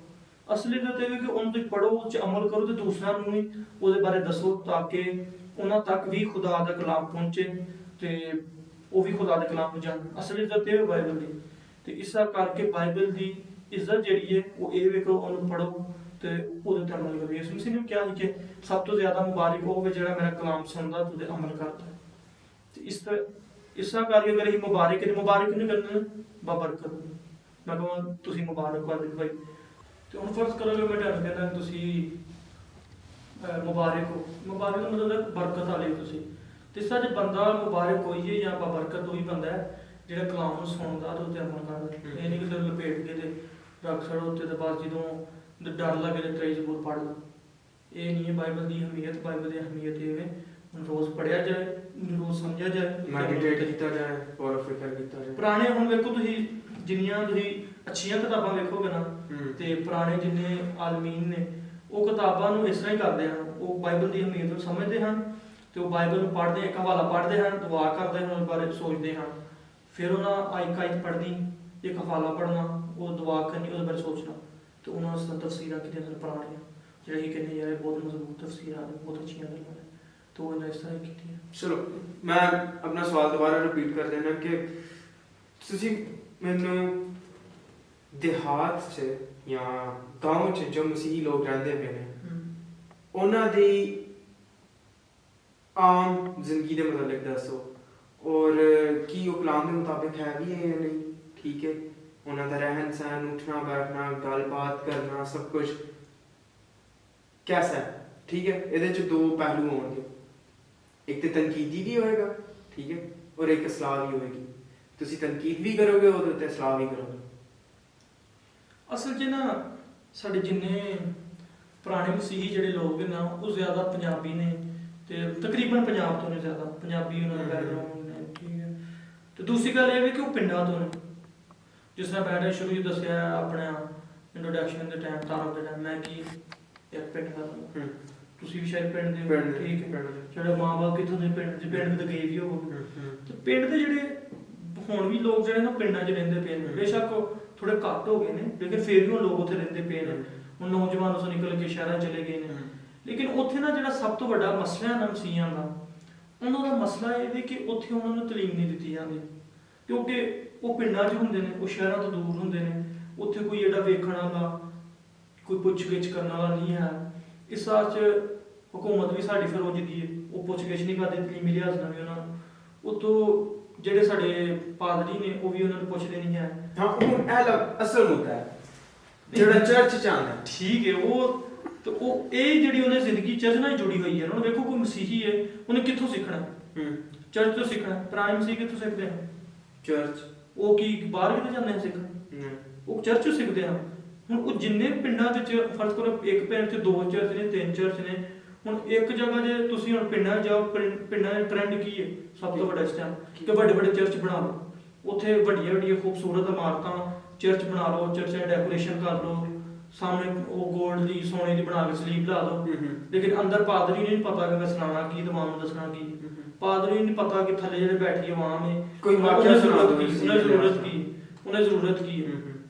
ਵਾਕਿਆ ਇਹ ਹੈ ਕਿ ਤੁਸੀਂ ਜਾਓ ਪਿੰਡਾਂ ਸ਼ਹਿਰਾਂ 'ਚ ਜਾਓ ਨਾ, ਉੱਥੇ ਜਦੋਂ ਕ੍ਰਿਸਮਸ ਆਉਂਦਾ ਹੈ, ਵੱਡਾ ਦਿਨ ਆਉਂਦਾ, ਪਾਦਰੀ ਕਿਹਦੇ 'ਚ ਕਲਾਮ ਸੁਣਾਉਂਦਾ?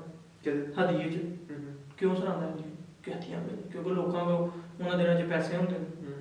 ਬੇਸ਼ੱਕ ਸਾਡੀ ਗਰੀਬ ਆਵਾਮ ਹੈ, ਲੇਕਿਨ ਪਾਦਰੀ ਨੇ ਇਹ ਵੀ ਪਤਾ ਕਿ ਇਹਨਾਂ ਦਿਨਾਂ 'ਚ ਇਹਨਾਂ ਕੋਲ ਪੈਸੇ ਆਣੇ ਨੇ, ਤੇ ਉਹ ਕੀ ਕਰਦੇ ਨੇ? ਉਹ ਉਸ ਚੀਜ਼ ਉੱਤੇ ਕਲਾਮ ਸੁਣਾਉਂਦੇ ਨੇ। ਤੋਂ ਕਿਦੋਂ ਉਸ ਚੀਜ਼ ਉੱਤੇ ਕਲਾਮ ਸੁਣਾਉਂਦੇ ਨੇ ਤੇ ਕਲੀਸਿਆ ਨੂੰ ਜਿਹੜੀ ਹੈ ਉਹ ਜਿਹੜੀ ਅਸਲ ਗੱਲ ਹੈ ਬਾਈਬਲ ਦੀ ਉਹ ਦੱਸੀ ਨਹੀਂ ਜਾਂਦੀ। ਤੇ ਸਾਡਾ ਮਸਲਾ ਸਭ ਤੋਂ ਵੱਡਾ ਇਹ ਹੈ ਕਿ ਜਿਹੜੇ ਇਸ ਟਾਈਮ ਦੇ ਪਾਦਰੀ ਨੇ ਉਹ ਕਲਾਮ ਦੀ ਸੱਚਾਈ ਜਿਹੜੇ ਲੋਕਾਂ ਨੂੰ ਦੱਸਦੇ ਨੇ। ਅਗਰ ਇੱਕ ਜਗ੍ਹਾ ਤੇ 3-4 ਚਰਚ ਨੇ, ਉਹ ਆਪਸ ਵਿੱਚ ਲੜੀ ਜਾਂਦੇ ਨੇ, ਇੱਕ ਨੇ ਉਹਦੇ ਨੂੰ ਇੱਕ ਦੂਜੇ ਨਾਲ ਮੈਚ ਕਰਕੇ ਉੱਚੀ ਉੱਚੀ ਗੀਤ ਗਾਈ ਜਾਂਦੇ ਨੇ ਕਿ ਜੀ ਉਹ ਮੇਰੀ ਆਵਾਜ਼ ਬਹੁਤੀ ਉੱਚੀ ਹੋਈ, ਉਹ ਕਹਿੰਦਾ ਮੇਰੀ ਆਵਾਜ਼ ਬਹੁਤੀ ਉੱਚੀ ਹੋਈ ਹੈ। ਤੇ ਉਹ ਜਿਹੜੀ ਅਸਲ ਗੱਲ ਹੈ ਲੋਕਾਂ ਨੂੰ ਦੱਸਣ ਨਹੀਂ ਦੇ, ਉਹਨਾਂ ਦੀ ਆਪਸ ਵਿੱਚ ਜ਼ਿੱਦਬਾਜ਼ੀ ਲੱਗੀ ਹੋਈ ਹੈ। ਉਹ ਕਹਿੰਦੇ ਜੀ ਮੈਂ ਫਲਾਂ ਬਿਸ਼ਪ ਨੂੰ ਬੁਲਾ ਲਿਆ ਪ੍ਰਜਾ 'ਚ, ਉਹ ਕਹਿੰਦੇ ਜੀ ਫਲਾਂ ਬਿਸ਼ਪ ਨੂੰ ਬੁਲਾ ਲਿਆ, ਤੇ ਉਹ ਕਹਿੰਦੇ ਜੀ ਮੈਂ ਇੰਨੀਆਂ ਦੇਗਾਂ ਬਣਾਉਣੀਆਂ, ਉਹ ਕਹਿੰਦੇ ਜੀ ਅਸੀਂ ਇੰਨਾ ਖਰਚਾ ਕਰ ਲਿਆ ਚਰਚ ਉੱਤੇ। ਲੇਕਿਨ ਅੰਦਰ ਲੋਕਾਂ ਦੀ ਜ਼ਿੰਦਗੀ 'ਚ ਕੋਈ ਗੱਲ ਨਹੀਂ ਕਰਦਾ, ਕੋਈ ਇਹਨਾਂ ਨੂੰ ਪੁੱਛਦਾ ਨਹੀਂ ਹੈ। ਤੇ ਉਹ ਤੋਂ ਸਭ ਤੋਂ ਵੱਡਾ ਮਸਲਾ ਇਹ ਹੈ ਕਿ ਜਿਹੜੇ ਸਾਡੇ ਜਿਹੜੇ ਲੋਕਾਂ ਕੋਲ ਪਾਵਰ ਹੈ ਨਾ, ਮਸੀਹੀ ਲੋਕਾਂ ਕੋਲ ਚਰਚ ਦੇ ਸਾਹਮਣੇ ਇਹਨਾਂ ਕੋਲ ਪਾਵਰ, ਕੋਈ ਬਿਸ਼ਪ ਹੋ ਗਿਆ ਜਾਂ ਕੋਈ ਵੱਡੇ ਐਲਡਰ ਹੋ ਗਏ, ਉਹ ਵੀ ਕੁਝ ਨਹੀਂ ਕਰਨ ਦਿਆ, ਉਹ ਵੀ ਬਸ ਸਾਈਡ 'ਚ ਲੱਗੇ ਹੋਏ ਨੇ ਤੇ ਬਸ ਆਪਣਾ ਨਹੀਂ। ਉਹ ਤਾਂ ਕਹਿੰਦੇ ਨੇ ਅਸੀਂ ਕਲਾਮ ਸੁਣਾਣੇ ਆ, ਅੱਗੇ ਆਵਾਮ ਨਹੀਂ ਅਮਲ ਕਰਦੀ ਨਾ। ਦੇਖੋ ਉਹ ਗੱਲ ਤੇ ਠੀਕ ਹੈ, ਕਲਾਮ ਸੁਣਾਉਂਦੇ ਨੇ, ਲੇਕਿਨ ਉਹਨਾਂ ਨੂੰ ਕਿੰਨੇ ਵੇਖਣਾ ਜਿਹੜੇ ਪਿੰਡਾਂ ਵਿੱਚ ਆਵਾਮ ਹੈ? ਉਹਦੇ ਟੀਵੀ ਚੈਨਲਾਂ ਵਿੱਚ ਬਹਿ ਜਾਂਦੇ ਨੇ, ਗੱਲਾਂ ਕਰ ਦਿੰਦੇ ਨੇ ਸੋਹਣੀਆਂ ਸੋਹਣੀਆਂ, ਤੇ ਲੇਕਿਨ ਜਿਹੜੇ ਪਿੰਡਾਂ ਵਿੱਚ ਆਵਾਮ ਬੈਠੀ ਉਹਨਾਂ ਦੀ ਕੀ ਜ਼ਰੂਰਤ? ਉਹਨਾਂ ਨੂੰ ਕੀ ਪਤਾ? ਉਹਦੇ ਸ਼ਹਿਰਾਂ ਵਿੱਚ ਰਹਿੰਦੇ ਕੀ ਉੱਥੇ ਜਾ ਕੇ ਉਹ ਕਦੇ ਖਿਦਮਤ ਕੀਤੀ ਉਹਨਾਂ? ਬਹੁਤ ਘੱਟ ਲੋਕ ਇਸ ਤਰ੍ਹਾਂ ਦੇ ਹੁੰਦੇ ਨੇ ਕਿ ਉਹ ਪਿੰਡਾਂ ਵਿੱਚ ਜਾਣ, ਪਿੰਡਾਂ ਵਿੱਚ ਰਹਿਣ। ਕਿਉਂ ਨਹੀਂ ਰਹਿੰਦੇ ਲੋਕ ਪਿੰਡਾਂ ਵਿੱਚ? ਹੁਣ ਜਿਹੜਾ ਇੱਕ ਪਾਦਰੀ ਪਿੰਡ ਵਿੱਚ ਆਉਂਦਾ, ਉਹ ਪਿੰਡ ਵਿੱਚ ਤੇ ਨਹੀਂ ਰਹਿੰਦਾ, ਉਹ ਸ਼ਹਿਰ ਵਿੱਚ ਰਹਿੰਦਾ, ਸ਼ਹਿਰੋਂ ਪਿੰਡ ਵਿੱਚ ਆਉਂਦਾ, ਪਿੰਡ ਵਿੱਚ ਨਹੀਂ ਉਹ ਰਹਿੰਦਾ ਹੈ। ਨਵੀਂ ਗੱਲ ਸੁਣਨ ਦੇ, ਨਵੀਂ ਪੁਰਾਣੀ ਗੱਲ ਇਹ ਤੇ ਬੜੀ ਦੇਰ ਤੋਂ ਚੱਲਣ ਦੀ ਹੈ। ਜਿਹੜੀ ਪਾਦਰੀ ਪਿੰਡ 'ਚ ਨਹੀਂ ਰਹੇਗਾ, ਸ਼ਹਿਰ 'ਚ ਰਹੇਗਾ, ਉਹ ਸ਼ਹਿਰ 'ਚ ਟਰੈਵਲ ਕਰਕੇ ਆਏਗਾ ਔਰ ਹਾਂ ਪਿੰਡਾਂ 'ਚ ਕਲਾਮ ਸੁਣਾਏਗਾ, ਹਦੀਆ ਚੁੱਕੇਗਾ ਤਾਂ ਚਲੋ ਜੀ ਵਾਪਸ। ਸਾਡਾ ਇਹ ਹਿਸਾਬ ਹੁੰਦਾ ਪਿਆ। ਹਾਂ, ਮੈਂ ਤਰੱਕੀ ਕਿਵੇਂ ਕਰੇਗਾ ਪਿੰਡਾਂ ਨਾਲ? ਮੈਂ ਵੀ ਆਪਣੀ ਇੱਕ ਦਫਾ ਇੱਕ ਰਿਸ਼ਤੇਦਾਰ ਦੇ ਘਰ ਗਿਆ ਹਾਂ, ਤੇ ਉਹ ਵੀ ਪਿੰਡ 'ਚ ਹੀ ਰਹਿੰਦੇ ਹਨ, ਗੁਜਰਾਂਵਾਲਾ। ਤੇ ਉਥੋਂ ਨਹੀਂ ਕੀ ਚਰਚ ਦੀ ਬਿਲਡਿੰਗ ਹੈ, ਲੇਕਿਨ ਉਹ ਚਰਚ ਦੀ ਬਿਲਡਿੰਗ ਡਿਵਾਈਡ ਹੋਈ ਦੀ ਹੈ। ਉਹਦੇ ਚਰਚ ਆਫ ਪਾਕਿਸਤਾਨ ਹमें आके अलग ना कर दे, पेंटिकॉस्टल अलग कर दे, दिन च हुंदी है, रात च हुंदी है। ठीक है, मेरा जो नजरिया है वो है कि सानू कम से कम मेन लाइन डिनोमिनेशनल चर्च जिहड़े ने ना, उन्हां दी डॉक्ट्रिन बहुत सॉलिड है। ठीक है, कलाम दे बिल्कुल ऐन मुताबिक है। जैसे प्रेस्बिटेरियन चर्च हो गया, चर्च ऑफ पाकिस्तान हो गया। ठीक है, ये दो वो बड़ी इस वक्त में डिनोमिनेशन है जिनकी तालीम बेहतरीन है। ठीक है, और कलाम को समझते हैं। अब इनके दरमियान सुलह हो, ठीक है, लोगों की रहनुमाई की जाए, लोगों को समझाया जाए, लोगों को बताया जाए कि यूनिटी क्यों जरूरी है, इत्तेफाक क्यों जरूरी है, फिर कलाम की अहमियत पर सुनाना, उन लोगों को ट्रेन करना, ये बहुत जरूरी है। ट्रेनिंग के बगैर कुछ भी मुमकिन नहीं है। ठीक है, अब हम लोग इधर बात कर रहे हैं, ये मुमकिन नहीं है बगैर खुद को एक डिसिप्लिन में लाइए। ठीक है, हम लोग पढ़ते हैं, मेहनत करते हैं, तब जाके कुछ एक कंस्ट्रक्टिव बात करने का काबिल होते हो। ठीक है, अपनी डोमेन के अंदर, जैसे कि हमारा प्रोफेशनली तो हम लोग कुछ और बनते हैं, लेकिन चूंकि मसीह ने अपनी पहचान दी और हर मसीही का फर्ज है कि उसका किरदार, उसका हिस्सा बनता है कि वो बात करे। ठीक है, लिहाजा चर्च में बात करे, चर्च के ऊपर बात करे, हक बनता है ना। ये नहीं है, मैं ये नहीं कहता कि तनकीद पे तनकीद करे, लेकिन कम से कम जो चीज़ें खराब हैं उनको सही करने की कोशिश तो करे। फिर पिंडा जड़ा मैनू एक और लैक नज़र आता है, कमी नज़र आती है, वो तालीम की कमी, जैसे तुसीं दस्सिया पहले दुनियावी कमी, कलाम की तालीम की भी कमी बहुत ज़्यादा है। ठीक है, मेरे नज़दीक जदों इंसान कलाम के लिहाज नाल रिवाइव होंदा है, वो दुनियावी लिहाज नाल भी रिवाइव होंदा है।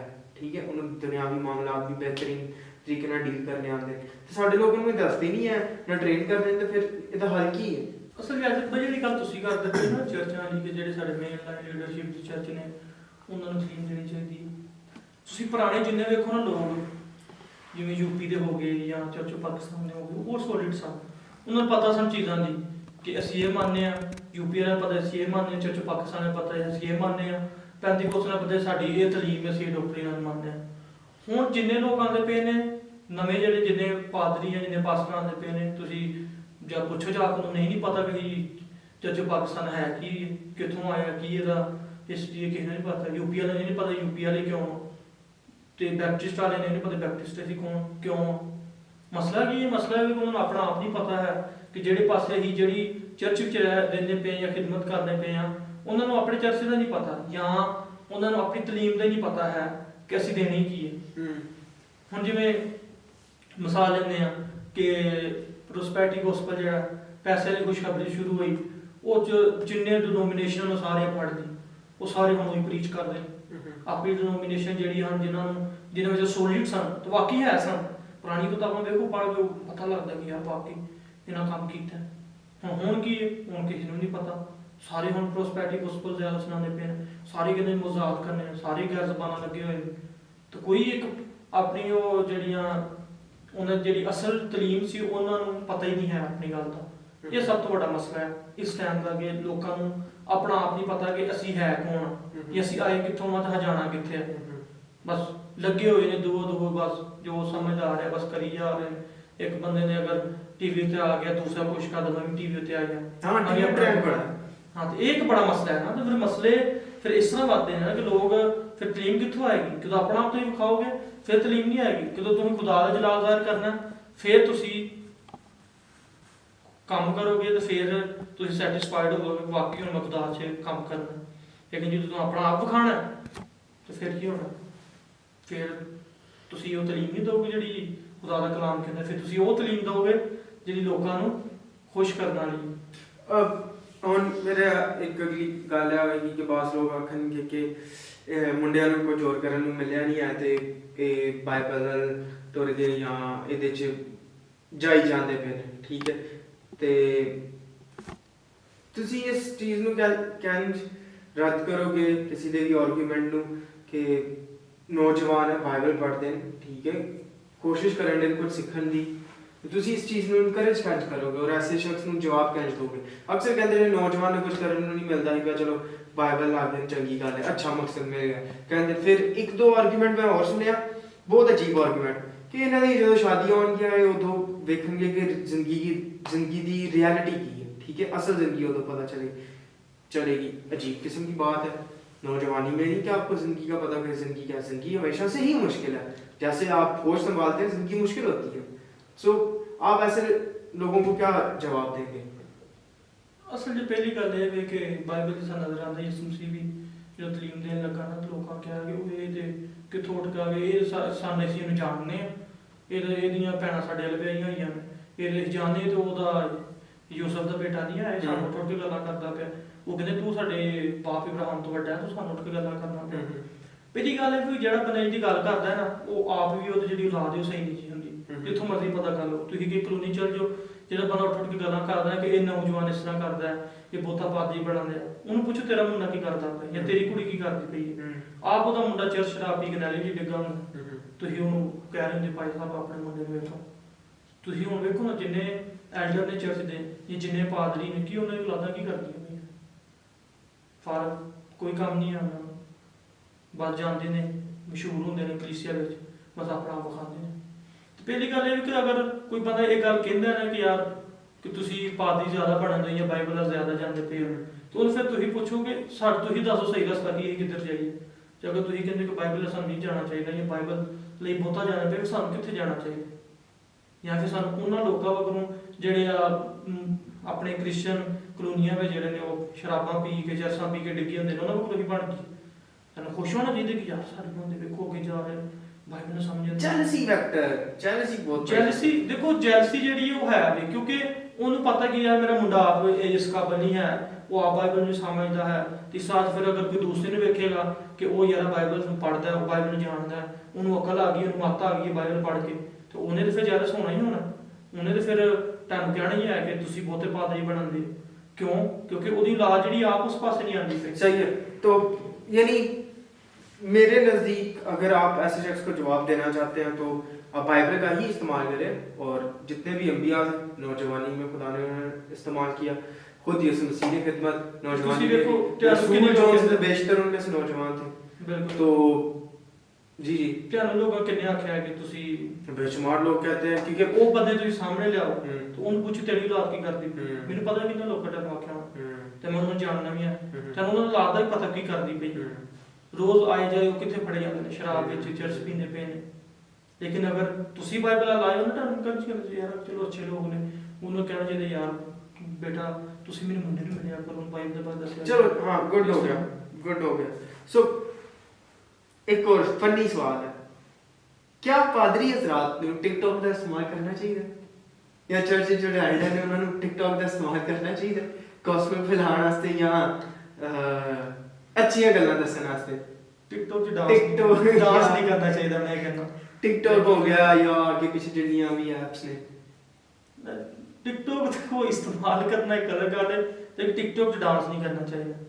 ਉਹਦੀ ਵਜ੍ਹਾ ਕੀ ਹੈ ਹੁਣ ਤੁਸੀਂ ਅਗਰ ਪਿੱਛੇ ਕੋਈ ਗਾਣਾ ਲਾ ਕੇ ਤੇ ਤੁਸੀਂ ਡਾਂਸ ਕਰੋ ਇਹ ਤੇ ਫਿਰ ਮਾੜੀ ਗੱਲ ਹੁਣ ਨਹੀਂ ਮੈਂ ਪਾਦਰੀ ਦੀ ਗੱਲ ਕਰ ਰਿਹਾ ਮੈਂ ਵੀ ਪਾਦਰੀ ਦੀ ਗੱਲ ਕਰਦੇ ਹਾਂ ਨਹੀਂ ਪਾਦਰੀ ਡਾਂਸ ਥੋੜੀ ਕਰੇਗਾ ਉਹਦੇ ਤੇ ਪਾਦਰੀ ਕਰਦੇ ਨੇ ਡਾਂਸ ਕਿਉਂ ਨਹੀਂ ਕਰਦੇ ਆ ਪਿੱਛੇ ਮਿਊਜ਼ਿਕ ਲਾ ਕੇ ਡਾਂਸ ਕਰਦੇ ਹੁੰਦੇ ਨੇ ਜੀ ਖੁਦਾ ਸਾਨੂੰ ਤੁਸੀਂ ਇਹੋ ਜਿਹੀ ਵੀਡੀਓ ਵੇਖੀਆਂ ਨੇ ਹਾਂ ਵੇਖੀਆਂ ਤੁਸੀਂ YouTube 'ਚ ਵੇਖ ਲਓ ਤੁਸੀਂ ਨੈਟ ਉੱਤੇ ਇੰਨੀਆਂ ਮਸ਼ਹੂਰ ਹੁੰਦੀਆਂ ਨੇ ਫੇਸਬੁੱਕ 'ਚ ਇੰਨੇ ਲੋਕ ਲਾਉਂਦੇ ਨੇ ਤੇ ਮਸ਼ਹੂਰ ਹੁੰਦੀਆਂ ਪਏ ਡਾਂਸ ਕਰਦੇ ਪਏ ਅਸਲ 'ਚ ਦੇਖੋ ਕੋਈ ਵੀ ਚੀਜ਼ ਹੈ ਨਾ ਅਗਰ ਤੁਸੀਂ ਇਹ ਮੋਬਾਈਲ ਹੈ ਜਾਂ ਇਹ ਕੈਮਰਾ ਤੁਸੀਂ ਜਿਹੜਾ ਸਾਹਮਣੇ ਲਾਇਆ ਇਹ ਤੁਸੀਂ ਗਲਤ ਚੀਜ਼ ਵੀ ਬਣਾ ਸਕਦੇ ਹੋ ਸਹੀ ਵੀ ਬਣਾ ਸਕਦੇ ਹੋ ਤੇ ਟਿਕਟੌਕ ਜਿਹੜੀ ਇੱਕ ਸਹੀ ਇਸਤੇਮਾਲ ਵੀ ਹੋ ਸਕਦੀ ਹੈ ਗਲਤ ਇਸਤੇਮਾਲ ਵੀ ਹੋ ਸਕਦਾ ਤੁਸੀਂ ਟਿਕਟੌਕ ਉੱਤੇ ਸ਼ੋਰਟ ਵੀਡੀਓ ਟਿਕਟੌਕ ਦੀ ਹਮਾਇਤ 'ਚ ਬੋਲ ਰਹੇ ਬਿਲਕੁਲ ਮੈਂ ਬੋਲਣ ਕਿਸ ਤਰ੍ਹਾਂ ਦੇ ਉਹ ਵੀ ਤੁਸੀਂ ਸੋਚੋ ਨਾ ਫਿਰ ਇਸ ਤਰ੍ਹਾਂ ਫਿਰ ਮੈਂ ਕੈਮਰੇ ਦੀ ਹਮਾਇਤ ਵਿੱਚ ਬੋਲਣ ਦਿਆ ਹਾਲਾਂਕਿ ਲਾਇਆ ਤੁਸੀਂ ਆਪ ਤੁਸੀਂ ਵੀ ਤਾਂ ਕੈਮਰਾ ਲਾਇਆ ਹੋਇਆ ਮੋਦੀ ਹਮਾਇਤ ਵਿੱਚ ਬੋਲਣ ਦੇ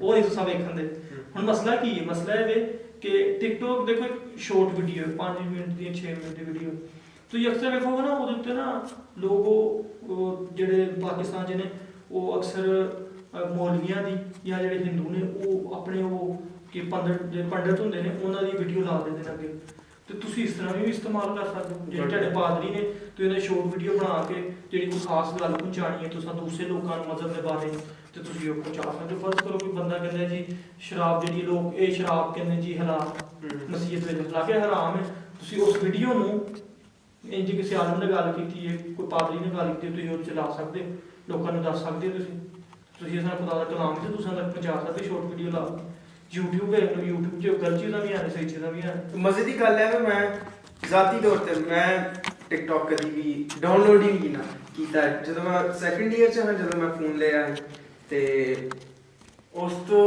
ਲੈ ਕੇ ਅੱਗੇ ਤੱਕ ਹੁਣ ਤੱਕ ਅੱਜ ਤੱਕ ਮੈਂ 2 ਫੋਨ ਹੀ ਚੇਂਜ ਕੀਤੇ ਨੇ ਤੇ ਉਹਨਾਂ 'ਚ ਇੱਕ 'ਚ ਵੀ ਮੈਂ ਟਿਕਟੌਕ ਨਹੀਂ ਕੀਤਾ ਅਬ ਪਹਿਲੀ ਗੱਲ ਮੈਂ ਤੁਹਾਡੇ ਨਾਲ ਐਗਰੀ ਕਰਨਾ ਇਸ ਮਾਮਲੇ 'ਚ ਲੇਕਿਨ स्टैंडर्डाइज जो वर्जन होता है ना मेरा ख्याल वो तुसी अगर इस्तेमाल करो तो बेहतरीन है ठीक है और ज़रिया है मैं इसके साथ बिल्कुल अग्री करता हूँ लेकिन बात वही आ जाती है कि फिर स्टैंडर्डाइज करो ठीक है थोड़ा सा काम को तो मैं ये नहीं कहता कि चूँकि मसीही होते हुए हमें अपनी ज़िंदगियों को बहुत ही बारीकी से भी देखना होता है कि हम लोग कोई ऐसा काम ना कर दे जिससे अगला मसीही भाई या बहन ठोकर का सबब बन जाए हमारी वजह से ठीक है हम ठोकर का सबब बन जाए किसी के लिए तो बातें बहुत नाजुक होती हैं जिनको हमें देख के ज़िंदगी गुजारनी होती है सो अगला सवाल मेरा ये होगा कि आप नौजवानों को कैसे इनकरेज करेंगे कि वो चर्च जाए ठीक है या ना जाने की वजूहत क्या होंगी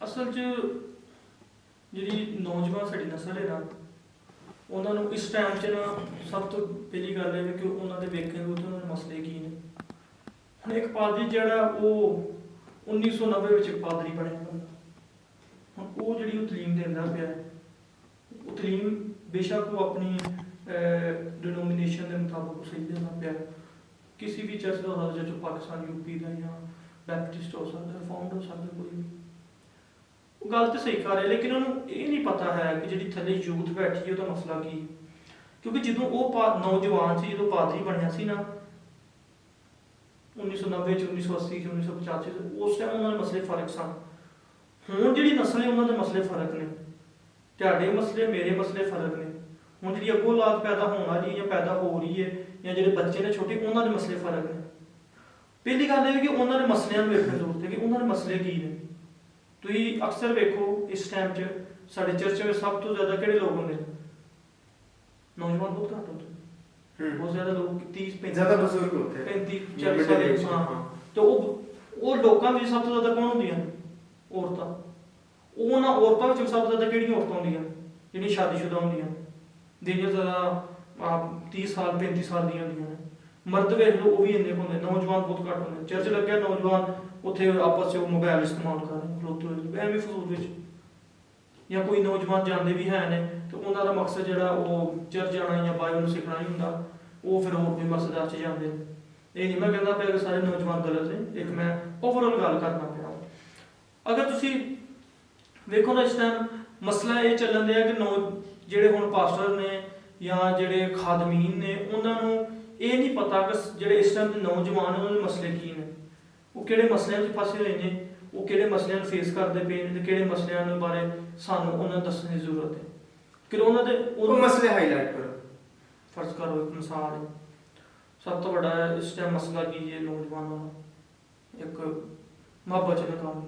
ਇੱਕ ਮਸਲਾ ਹਾਂ, ਮੁਹੱਬਤ 'ਚ ਨਾਕਾਮੀ ਹੈ। ਇੱਕ ਕੁੜੀ ਨੂੰ ਪਿਆਰ ਕਰਦਾ ਸੀ, ਉਹ ਘਰ ਵਾਲੇ ਨਹੀਂ ਮੰਨੇ ਨਹੀਂ ਹੈ, ਉਧਰੋਂ ਨਹੀਂ ਮੰਨਦੇ ਆ। ਉਹਨਾਂ ਕਿਹਾ ਜੀ ਮੁੰਡਾ ਕੰਮ ਨਹੀਂ ਕਰਦਾ, ਮੁੰਡਾ ਕਹਿੰਦਾ ਜੀ ਮੈਂ ਕਰਾਂਗਾ ਵਿਆਹ ਕਰੋ। ਠੀਕ ਹੈ, ਇੰਝ ਦੇ ਮਸਲੇ ਸਾਨੂੰ ਨਜ਼ਰ ਆਉਂਦੇ ਨੇ ਆਪਣੇ ਬਰਾਦਰੀ ਵਿੱਚ। ਤੇ ਹੁਣ ਉਹਦਾ ਮਸਲਾ ਕੀ ਹੈ? ਉਹ ਮੁਹੱਬਤ 'ਚ ਨਾਕਾਮ ਹੋ ਗਿਆ, ਡਿਸਾਰਟ ਹੋ ਗਿਆ, ਨਹੀਂ ਜੀ ਖੁਦਾ ਨੇ ਮੇਰੀ ਸੁਣੀ ਹੈ, ਜਾਂ ਪੋਰਨੋਗ੍ਰਾਫੀ ਹੋ ਗਿਆ। ਹਾਂ, ਇਹ ਵੀ ਮਸਲਾ ਹੈ। ਤੇ ਉਸ ਤੋਂ ਬਾਅਦ ਇੱਕ ਤਾਂ ਮਿਸਾਲ ਦਿੱਤੀ ਮਸਲੇ ਤੇ ਹੁਣ ਇਹ ਉਹਦਾ ਮਸਲਾ ਹੈ। ਹੁਣ ਪਾਦਰੀ ਥੱਲੇ ਪਤਾ ਹੀ ਨਹੀਂ ਕਿ ਉਹਦਾ ਮਸਲਾ ਕੀ। ਜਦੋਂ ਪਾਦਰੀ ਨੂੰ ਉਹਦਾ ਮਸਲਾ ਨਹੀਂ ਪਤਾ ਹੋਏਗਾ ਤਾਂ ਕੀ ਉਹ ਚਰਚ ਆਏ? ਕਦੇ ਨਹੀਂ ਆਏਗਾ। ਉਹ ਕਹੇਗਾ ਯਾਰ ਮੈਂ ਚਰਚ ਜਾ ਕੀ ਕਰਾਂ, ਮੈਂ ਜਿਹੜੇ ਮਸਲਿਆਂ 'ਚ ਖੁਦਾ ਕੋ ਜਾਣਾ ਉਹ ਮਸਲਾ ਮੇਰਾ ਹੱਲ ਨਹੀਂ ਹੁੰਦਾ ਹੈ। ਹੁਣ ਖੁਦਾ ਥੱਲੇ ਆਣ ਕੇ ਨਹੀਂ ਉਹਨੂੰ ਦੱਸ ਸਕਦਾ, ਦੱਸਣਾ ਤੇ ਉਹ ਪਾਦਰੀ ਨੇ ਜਾਂ ਉਹ ਐਲਡਰ ਨੇ ਦੱਸਣਾ। ਹੁਣ ਉਹਦੀ ਵਜ੍ਹਾ ਕੀ ਹੈ? ਉਹ ਮਸਲਾ ਕਿਉਂ ਨਹੀਂ ਦੱਸ ਸਕਦੇ? ਕਿਉਂਕਿ ਉਹ ਮਿਲਦੇ ਨਹੀਂ ਹਨ ਨੌਜਵਾਨ ਨੂੰ। ਉਹ ਬਸ ਬਿਜ਼ੀ ਰਹਿੰਦੇ ਜੀ ਮੈਂ ਬਿਜ਼ੀ ਹਾਂ, ਮੈਂ ਇਹ ਕਰਨਾ ਉਹ ਕਰਨਾ। ਤੇ ਅਗਰ ਉਹ ਨੌਜਵਾਨਾਂ ਨੂੰ ਮਿਲਣ ਤੇ ਨੌਜਵਾਨ ਵੀ ਨਹੀਂ ਮਿਲਦੇ। ਨਹੀਂ ਮਿਲਣ ਤਾਂ ਸਹੀ ਨੇ, ਇੱਕ ਵਾਰ ਕੋਸ਼ਿਸ਼ ਤਾਂ ਕਰੋ, ਹੋਣ ਹੀ ਨਾ ਦਿਆ। ਜਿਹੜੇ ਚਰਚ 'ਚ ਹੁੰਦੇ ਆ ਤੁਸੀਂ ਉਹਨਾਂ ਜਾ ਕੇ ਮਿਲੋ, ਚਰਚ ਹੈ ਵੀ ਸਹੀ। ਤੇ ਜਿੰਨਾ 'ਚ ਨਹੀਂ ਹੁੰਦਾ ਪਿਆ, ਜਿਹੜੇ ਮਿਲਦੇ ਨਹੀਂ ਆ ਉਹ ਫਿਰ ਆਪ ਵੀ ਨੌਜਵਾਨ ਮਿਲਣਾ ਚਾਹੁੰਦੇ। ਹੁਣ ਕਈ ਨੌਜਵਾਨਾਂ ਨੂੰ ਮੈਂ ਕੋਸ਼ਿਸ਼ ਕਰਨਾ ਜੋ ਨਹੀਂ ਮਿਲਣਾ ਚਾਹੁੰਦੇ, ਉਹ ਤੇਰੀ ਗੱਲ ਠੀਕ ਹੈ ਨਹੀਂ ਮਿਲਣਾ ਚਾਹੁੰਦੇ, ਲੇਕਿਨ ਬਹੁਤ ਸਾਰੇ ਮਿਲਣਾ ਵੀ ਚਾਹੁੰਦੇ ਨੇ। ਲੇਕਿਨ ਅਗਰ ਮੈਂ ਇਹ ਨਾ ਹਿੱਲਾ ਹੀ ਨਾ ਜਾਂ ਮੈਂ ਇਹ ਕੋਈ ਕੋਸ਼ਿਸ਼ ਨਾ ਕਰਾਂ ਤਾਂ ਕੀ ਉਹ ਹੋ ਸਕਦਾ? ਕਦੇ ਨਹੀਂ ਹੋ ਸਕਦਾ। ਮੈਂ ਫਿਰ ਨੌਜਵਾਨਾਂ ਪੁੱਛਣਾ ਕਿ ਤੁਹਾਡਾ ਮਸਲਾ ਕੀ? ਉਹ ਦੱਸਦੇ ਨਹੀਂ ਯਾਰ ਸਾਡੇ ਮਸਲੇ ਹੁਣ 15 ਸਾਲ 16 ਸਾਲ ਦੇ। ਹੁਣ ਮੈਂ ਉਹਨਾਂ ਤੋਂ ਕਾਫੀ ਵੱਡਾ। ਹੁਣ ਮੈਨੂੰ ਇਹ ਲੱਗਦਾ ਕਿ ਜਿਹੜੇ ਉਹ ਉਹਨਾਂ ਦੇ ਮਸਲੇ ਚੱਲਣ ਦੇ ਨਾ, ਉਹ ਕਦੇ ਮੇਰੇ ਨਾਲ ਮਸਲਾ ਨਹੀਂ ਸੀ ਹੋਇਆ, ਜਾਂ ਜੇ ਉਹਨਾਂ ਦੇ ਮਸਲੇ ਚੱਲਣ ਤੇ ਮੇਰੇ ਨਾਲ ਇਹਦੇ ਬੜੇ ਮਸਲੇ ਹੋ ਚੁੱਕੇ ਨੇ। ਤੇ ਉਹ ਮਸਲਿਆਂ ਨੂੰ ਵੇਖ ਕੇ ਉਹਨਾਂ ਨੂੰ ਫਿਰ ਤੁਹਾਨੂੰ ਦੱਸਣਾ ਬਾਈਬਲ ਮੁਤਾਬਕ ਕਿ ਬਾਈਬਲ ਸਾਨੂੰ ਕੀ ਕਹਿੰਦੀ ਪਈ ਤੇ ਕਲਾਮ ਕੀ ਕਹਿੰਦਾ ਪਿਆ। ਫਿਰ ਜਦੋਂ ਉਹਨਾਂ ਮਸਲਿਆਂ ਮੁਤਾਬਕ ਤੁਸੀਂ ਉਹਨਾਂ ਨੂੰ ਹੱਲ ਦਓਗੇ ਤੇ ਮੈਂ ਕਹਿੰਦਾ ਕਿ ਉਹ ਜ਼ਰੂਰ ਖੁਦਾ ਵੱਲ ਵੀ ਆਉਣਗੇ, ਚਰਚ ਵਿੱਚ ਵੀ ਆਉਣਗੇ। ਤੇ ਇਸ ਟਾਈਮ ਇਹੀ ਮਸਲਾ ਹੈ ਕਿ ਪਾਦਰੀਆਂ ਨੂੰ ਪਤਾ ਹੀ ਨਹੀਂ ਹੈ ਕਿ ਇਸ ਟਾਈਮ ਚਰਚ ਦੇ ਮਸਲੇ ਕੀ ਨੇ, ਤਾਂ ਚਰਚ ਨੂੰ ਪ੍ਰੀਚ ਕੀ ਕਰਨਾ, ਕਿਉਂਕਿ ਪਾਦਰੀ ਨੂੰ ਆਪ ਨਹੀਂ ਪਤਾ ਹੈ ਕਿ ਮਸਲੇ ਕਰਨੇ ਕਿਸ ਤਰ੍ਹਾਂ। ਬਸ ਉਹਨੂੰ ਸਿਖਾ ਦਿੱਤਾ ਉੱਤੇ ਜਾਣਾ, 2 ਮਿੰਟ ਖਲਾਉਣਾ, ਕਲਾਮ ਸੁਣਾਉਣਾ, ਪੜ੍ਹਨਾ ਪਤਾ ਨਹੀਂ। ਬਸ ਮੈਂ ਇੰਝ ਹੀ ਕੰਮ ਚੱਲਦਾ, ਬਸ ਦਾਲ ਰੋਟੀ ਆਪਣੀ ਚਲਾ ਰਹੇ, ਹੋਰ ਕੋਈ ਕੰਮ ਮੇਰਾ ਖਾਸ ਨਹੀਂ ਕਰਦੇ ਪਏ। ਇਹਦੀ ਵਜ੍ਹਾ ਇਹ ਨੌਜਵਾਨ ਨਸਲ ਸਾਡੀ ਤਾਲ ਜਿਹੜੀ ਹੈ ਉਹ ਨਿਕਲਦੀ ਜਾਂਦੀ ਹੈ। ਤੇ ਬਹੁਤ ਸਾਰੇ ਮੈਂ ਲੋਕ ਇਹ ਵੀ ਕਹਿੰਦੇ ਨੇ, ਮੈਂ ਵੀ ਉਹਨਾਂ ਨਾਲ ਐਗਰੀ ਕਰਨਾ ਕਿ ਸ਼ਾਇਦ ਅੱਜ ਤੋਂ 10-15 ਸਾਲ ਬਾਅਦ ਚਰਚ ਸਾਡੇ ਖਾਲੀ ਹੋ ਜਾਣਗੇ। ਤੇ ਤੁਸੀਂ ਜਾਂ ਵੇਖ ਵੀ ਲਓ ਜਿੰਨੇ ਤੁਸੀਂ ਹੁਣ ਹਿਸਾਬ ਲਓ। ਬਹੁਤ ਵੱਡਾ ਕਲੇਮ ਤੁਸੀਂ ਕਰ ਦਿੱਤਾ। ਕਲੇਮ ਕੀ ਨਜ਼ਰ ਆਉਂਦਾ ਪਿਆ? ਮੇਰੀ ਗੱਲ ਦੱਸੋ, ਇੱਕ ਜਿਹੜਾ ਚਰਚ ਦੀ ਕਿੰਨੇ ਖਾਨਦਾਨ ਹੁੰਦੇ ਨੇ? 500 ਖਾਨਦਾਨ ਨੇ ਤੇ 400 ਖਾਨਦਾਨ। ਆਉਂਦਾ ਕਿੰਨਾ ਪਿਆ? 100 ਖਾਨਦਾਨ, 50 ਖਾਨਦਾਨ ਆਉਂਦਾ ਪਿਆ। ਉਹ ਬਾਕੀ ਕਿੱਥੇ ਜਾਂਦੇ? ਹਰ ਚਰਚ ਇਹ ਗੱਲ ਕਹਿੰਦਾ ਪਿਆ। ਕੀ ਪਤਾ ਕਿਸੇ ਦੂਸਰੇ ਚਰਚ ਜਾਂਦੇ ਹੋ, ਉਹ ਵੀ ਚਰਚ ਹੀ ਗੱਲ ਕਹਿੰਦਾ ਪਿਆ। ਤੁਸੀਂ ਕਹੋ ਦੂਸਰੇ ਮੁਲਕ ਤੇ ਹੀ ਨਹੀਂ ਜਾ ਸਕਦੇ, ਦੁਨੀਆ ਤੋਂ ਬਾਹਰ ਨਹੀਂ ਨਾ ਜਾ ਸਕਦੇ ਨਾ। ਹਰ ਚਰਚ ਇਹ ਗੱਲ ਕਹਿੰਦਾ ਪਿਆ। ਤੇ ਇਹਦਾ ਮਸਲਾ ਕੀ ਹੈ ਕਿ ਲੋਕ ਚਰਚ ਨਹੀਂ ਜਾਂਦੇ ਪਏ। ਮੈਂ ਮਿਸਾਲ ਦਿੰਦਾ, ਹੁਣ ਮੈਂ ਤੁਸੀਂ ਲੋਕਾਂ ਨੂੰ ਇਨਕਰੇਜ ਕਰੋ, ਤੁਸੀਂ ਲੋਕਾਂ ਦੀ ਹੌਸਲਾ ਅਫਜ਼ਾਈ ਕਰੋ ਕਿ ਚਰਚ ਜਾਣ, ਸਿੱਖਣ। ਮੈਂ ਇਕੱਲਾ ਕਿੰਨਾ ਕੁ ਕਰ ਸਕਦਾ, ਜਾਂ ਤੁਸੀਂ ਇਕੱਲੇ ਕਿ ਤੁਹਾਡੇ ਕੋਲ ਪਲੇਟਫਾਰਮ ਹੈ, ਤੁਸੀਂ ਮੈਸੇਜ ਪਹੁੰਚਾਓ ਆਪਣਾ। ਤੇ ਮੈਸੇਜ ਪਹੁੰਚਾਉਣ ਦੇ ਦੇ ਕਿ ਸਭ ਪਾਸਟਰਾਂ ਨੂੰ ਹੁਣ ਕਿਸ ਤਰ੍ਹਾਂ ਕੰਮ ਕਰਨਾ ਚਾਹੀਦਾ, ਕਿਸ ਤਰ੍ਹਾਂ ਉਹਨਾਂ ਨੂੰ ਸਿੱਖਣਾ ਚਾਹੀਦਾ। ਹੁਣ ਤੁਸੀਂ ਜਿੰਨੇ ਪਾਦਰੀ ਨੇ ਉਹ ਕਾਹਦੇ ਚ ਪਾਦਰੀ ਬਣਦੇ ਨੇ? खिदमत करने के लिए, खुशखबरी के लिए। तो बड़ी खुशखबरी फैल भी रही है, नजर तो आती आ रही है पाकिस्तान से। दसो ना कितने ज्यादा से जब भी आप पूछते हो यही कहते हैं। क्या कहते हैं? कि हम खुशखबरी फैलाएंगे, चर्च की बेहतरीन तौर से रहनुमाई करेंगे और आगे लेके आएंगे चीज़ों को बेहतर तौर से, यही तो फिर आंदियां क्यों? आप बताएं। मैं पादरी क्या तो आप ही बताऊं? बन रहे हैं। आप कह रहे हैं ना, नहीं देखिए पादरी तो मैं बन रहा हूँ, वो बात तो ठीक है, लेकिन इस वक्त पादरी लोग पता क्यों बनते हैं ज्यादा? मुझे क्योंकि हाँ जी बात करें। क्योंकि वो मेहनत नहीं करना चाहते। देखो पादरी बनना मैं कहना सब तो ज्यादा मुश्किल है। ਉਹਦੀ वजह पूछो वजह क्यों? क्योंकि मसला है कि ਤੁਹਾਡੇ ਸਾਹਮਣੇ ਲੋਕ ਬੈਠੇ ਹੋਏ ਨਾ, ਤੁਹਾਨੂੰ ਹਰ ਇੱਕ ਦਾ ਮਸਲਾ ਪਤਾ ਹੋਣਾ ਚਾਹੀਦਾ ਹੈ। ਅਗਰ ਕੋਈ ਡਾਕਟਰ ਬੈਠਾ ਹੈ, ਕੋਈ ਤੁਹਾਡੇ ਸਾਹਮਣੇ ਇੰਜੀਨੀਅਰ ਬੈਠਾ ਹੈ, ਤੁਹਾਨੂੰ ਸਾਰਿਆਂ ਦੇ ਮਸਲਿਆਂ ਨੂੰ ਵੇਖ ਕੇ ਸਾਰੇ ਇੱਕ ਪੜ੍ਹੀ ਲਿਖੀ ਨੌਜਵਾਨ ਨਸਲ ਜੇ ਇੱਕ ਬੰਦਾ ਨਾ ਪੜ੍ਹੇ ਉਹਨੂੰ ਵੇਖਦੇ ਹੋਇਆ ਤੁਸੀਂ ਉਹਨੂੰ ਕਲਾਮ ਸੁਣਾਉਣਾ ਤੇ ਉਹਨੂੰ ਤੁਸੀਂ ਗਾਈਡ ਕਰਨਾ ਬਾਈਬਲ ਦੇ ਮੁਤਾਬਕ, ਤੇ ਇਹ ਕੰਮ ਬੜਾ ਮੁਸ਼ਕਲ ਹੈ। ਹੁਣ ਇੱਕ ਬੰਦਾ ਨਾ ਅਗਰ ਉਹ ਡਾਕਟਰ ਬਣਾਉਂਦਾ ਉਹਨੂੰ ਪਤਾ ਹੈ ਕਿ ਮੈਂ ਮੈਡੀਕਲ ਦਾ ਕੰਮ ਕਰਨਾ ਹੈ ਤੇ ਬਾਕੀ ਮੇਰਾ ਹੋਰ ਕੋਈ ਕੰਮ ਨਹੀਂ ਹੈ, ਮੇਰਾ ਇੰਜੀਨੀਅਰ ਦਾ ਕੰਮ ਨਹੀਂ ਹੈ, ਮੇਰਾ ਮੈਡੀਕਲ ਦਾ ਨੂੰ ਸਿੱਧਾ ਸਿੱਧਾ ਤੁਰਿਆ ਜਾਣਾ। ਲੇਕਿਨ ਇੱਕ ਪਾਦਰੀ ਹੁੰਦੇ ਆ ਮੈਨੂੰ ਹਰ ਇੱਕ ਬੰਦੇ ਦੇ ਜ਼ੇਨ ਨੂੰ ਵੇਖ ਕੇ ਇੱਕ ਬੰਦੇ ਦੇ ਜ਼ੇਨ ਨੂੰ ਪੜ੍ਹ ਕੇ ਫਿਰ ਮੈਨੂੰ ਕਲਾਮ ਸੁਣਾਉਣਾ ਪੈਂਦਾ ਕਿ ਇਹਨਾਂ ਦੇ ਮਸਲੇ ਕੀ ਚੱਲ ਰਹੇ ਨੇ ਕਲੀਸਿਆ ਦੇ, ਤੇ ਫਰਕ ਹੁੰਦੇ ਨੇ ਸਾਰਿਆਂ ਦੇ ਮਸਲੇ। ਦੂਸਰੀ ਗੱਲ ਇਹ ਵੀ ये कहने का मतलब है कि आसान ਮੁਸ਼ਕਿਲ ਹੈ, ਬਹੁਤ ਮੁਸ਼ਕਿਲ ਹੈ। ਲੋਕ ਹੁਣ ਪਾਦਰੀ ਸੱਚ ਬਣਾਉਂਦੇ ਨੇ ਦੋ ਤਿੰਨ ਵਜ੍ਹਾ ਨੇ, ਮੈਂ ਦੱਸਣਾ। ਇੱਕ ਆਪਣੀ ਦਾਲ ਰੋਟੀ ਚਲਾਉਣਾ, ਦਾਲ ਰੋਟੀ ਤੋਂ ਮਰਾ ਦੇਵੇ ਕਿ ਪੜ੍ਹਨਾ ਨਹੀਂ ਪਏਗਾ ਜ਼ਿਆਦਾ, ਜਾਵਾਂਗੇ ਪਾਦਰੀ ਬਣਾਂਗੇ बस जी, जो दास देता नकाह नहीं पढ़ाना है, जनाजा नहीं पढ़ाना है। मजे की बात ये बहुत चर्चेज में जाकर ना लोग डराते हैं इस चीज को लेके कि आपका कोई फोत हो गया तो फिर आप इस कब्रिस्तान में नहीं आप दफना सकते। यहाँ निकाह के मामले में बड़ा डराते हैं कि शादी आई तो फिर निकाह का नहीं रजिस्ट्रेशन नहीं होगी ये वो। हाँ तो फिर तुसी ਜਿਹੜੀ ਅੱਗੇ ਗੱਲ ਕਹਿੰਦੇ ਪਏ ਹੋ ਕਿ ਬੜਾ चर्च का मकसद यही रह गया ਯਾਰ, ਜਿਹੜਾ ਤੁਸੀਂ ਇੱਕ ਗੱਲ ਕਹਿੰਦੇ ਪਏ ਨਾ ਕਿ ਪਾਦਰੀ ਬੜੇ ਕੰਮ ਕਰਦੇ ਪਏ ਨੇ, ਤੇ ਇਹੀ ਕੰਮ ਕਰਦੇ ਪਏ ਨੇ, ਤੁਸੀਂ ਧਮਕੀਆਂ ਲਾਉਂਦੇ ਪਏ ਨੇ। ਉਹਨੂੰ ਕਹਿੰਦਾ ਪਿਆ ਤੂੰ ਇੰਜ ਹੋ, ਕਹਿੰਦਾ ਤੂੰ ਇੰਜ, ਠੀਕ है। तो फिर एक प्लेटफॉर्म पे इकट्ठा होना चाहिए, बात करनी चाहिए, सुलह करनी चाहिए। बातचीत से कोई हल नहीं करता ना, ਇਕੱਠੇ ਹੋ ਨਹੀਂ ਨਾ ਸਕਦੇ, ਇਹ ਤਾਂ ਮਸਲਾ ਹੈ। क्यों? क्योंकि हर बंदे ने लगता सियासी। ਹੁਣ ਇੱਕ ਪਾਦਰੀ ਕਹਿੰਦਾ ਯਾਰ ये मैं देखिए सियासी। इंसान पॉलिटिकल एनिमल तो है, ठीक है, ये एक मशहूर फिलोसफर ने कहा था। तो सियासत तो हर जगह होती है, पावर के लिए हर कोई स्ट्रगल करता है इस दुनिया में, मैं ये मानता हूँ। लेकिन सरफेस लेवल को भी छोड़े, अगर कुछ बेहतरीन मजबूत इल्म इलाहियात के रहनुमा अगर इकट्ठे हों और एक ऐसी काबीना बनाएं, एक ऐसी मुनज़्ज़म तंजीम बनाएं जिससे मसीही पाकिस्तानी मसीहों में एक इत्तेहाद का अंसर नजर आए, तो वो मुमकिन नहीं है। नहीं, ये हो सकता है, जो आप बातें कह रहे हैं ये हो सकता है, लेकिन इस वक्त में मुझे ये नामुमकिन लगता है। क्योंकि हर जिस बंदे के पास ज़्यादा कलीसिया है, जिदे को ज़्यादा बंदे ने, जिदे को ज़्यादा जेड़ा कहते मेरी ज़्यादा भेड़ा वो जेड़ा जिदे को जेड़ा छोटा चर्च वाला या जिदे को घट कलीसिया वो उन्हें पुछते नहीं है। तो इस जेड़े बड़े लोग ने वो इकट्ठे होना बड़ा मुश्किल है इन्होंने आपस च, क्योंकि हर बंदे को अपनी लालच है, हर बंदे लालच है कि मेरे लोग किसी पास चले जान, हर बंदे लालच है जेड़ा मेरा हाथ दिया किसी दूसरे बंदे नाल चले जाए। तो इस तरह जो इकट्ठे नहीं होंगे हैं, इस तरह फिर उसे असर होती चर्च में, जो कि लोगों को बर्बादी का बायस बनती। एक वजह लोग इस तरह इकट्ठे नहीं हो सकते, बड़ा मुश्किल है कि लोग इकट्ठे हों। लोग इकट्ठे हो सकते हैं, ये मसले भी हल हो सकते हैं, लेकिन नामुमकिन लगता है एक हिसाब नाल। ਉਹਦੀ ਵਜੂਹਾਤ ਇਹ ਨੇ ਕਿ ਇਸ ਟਾਈਮ 'ਚ ਚਰਚ ਜਿਹੜੇ ਨਾ ਉਹ ਹਰ ਬੰਦਾ ਜਿਹੜਾ ਜਾਂ ਹਰ ਪਾਦਰੀ ਜਿਹੜਾ ਨਾ ਉਹਦੀ ਕੋਸ਼ਿਸ਼ ਇਹ ਵੇ ਕਿ ਮੈਂ ਆਪਣੇ ਲੋਕ ਕਰਨਾ, ਆਪਣੇ ਲੋਕ ਬਣਾ ਲਵਾਂ, ਤੇ ਉਹ ਆਪਣਾ ਕੰਮ ਜਿਹੜਾ ਉਹ ਚਲਾਉਣਾ ਚਾਹੁੰਦਾ, ਬਾਕੀਆਂ ਨੂੰ ਉਹ ਪੁੱਛਦੇ ਨਹੀਂ ਹੈ। चलो सही है। तो ਕਹਿੰਦੇ ਹੈ ਨਾ ਆਲਮਗੀਰ ਆ, ਲੇਕਿਨ ਆਲਮਗੀਰ ਚਰਚਾਂ ਜੀ ਅਸੀਂ, ਲੇਕਿਨ ਹੈ ਨਹੀਂ।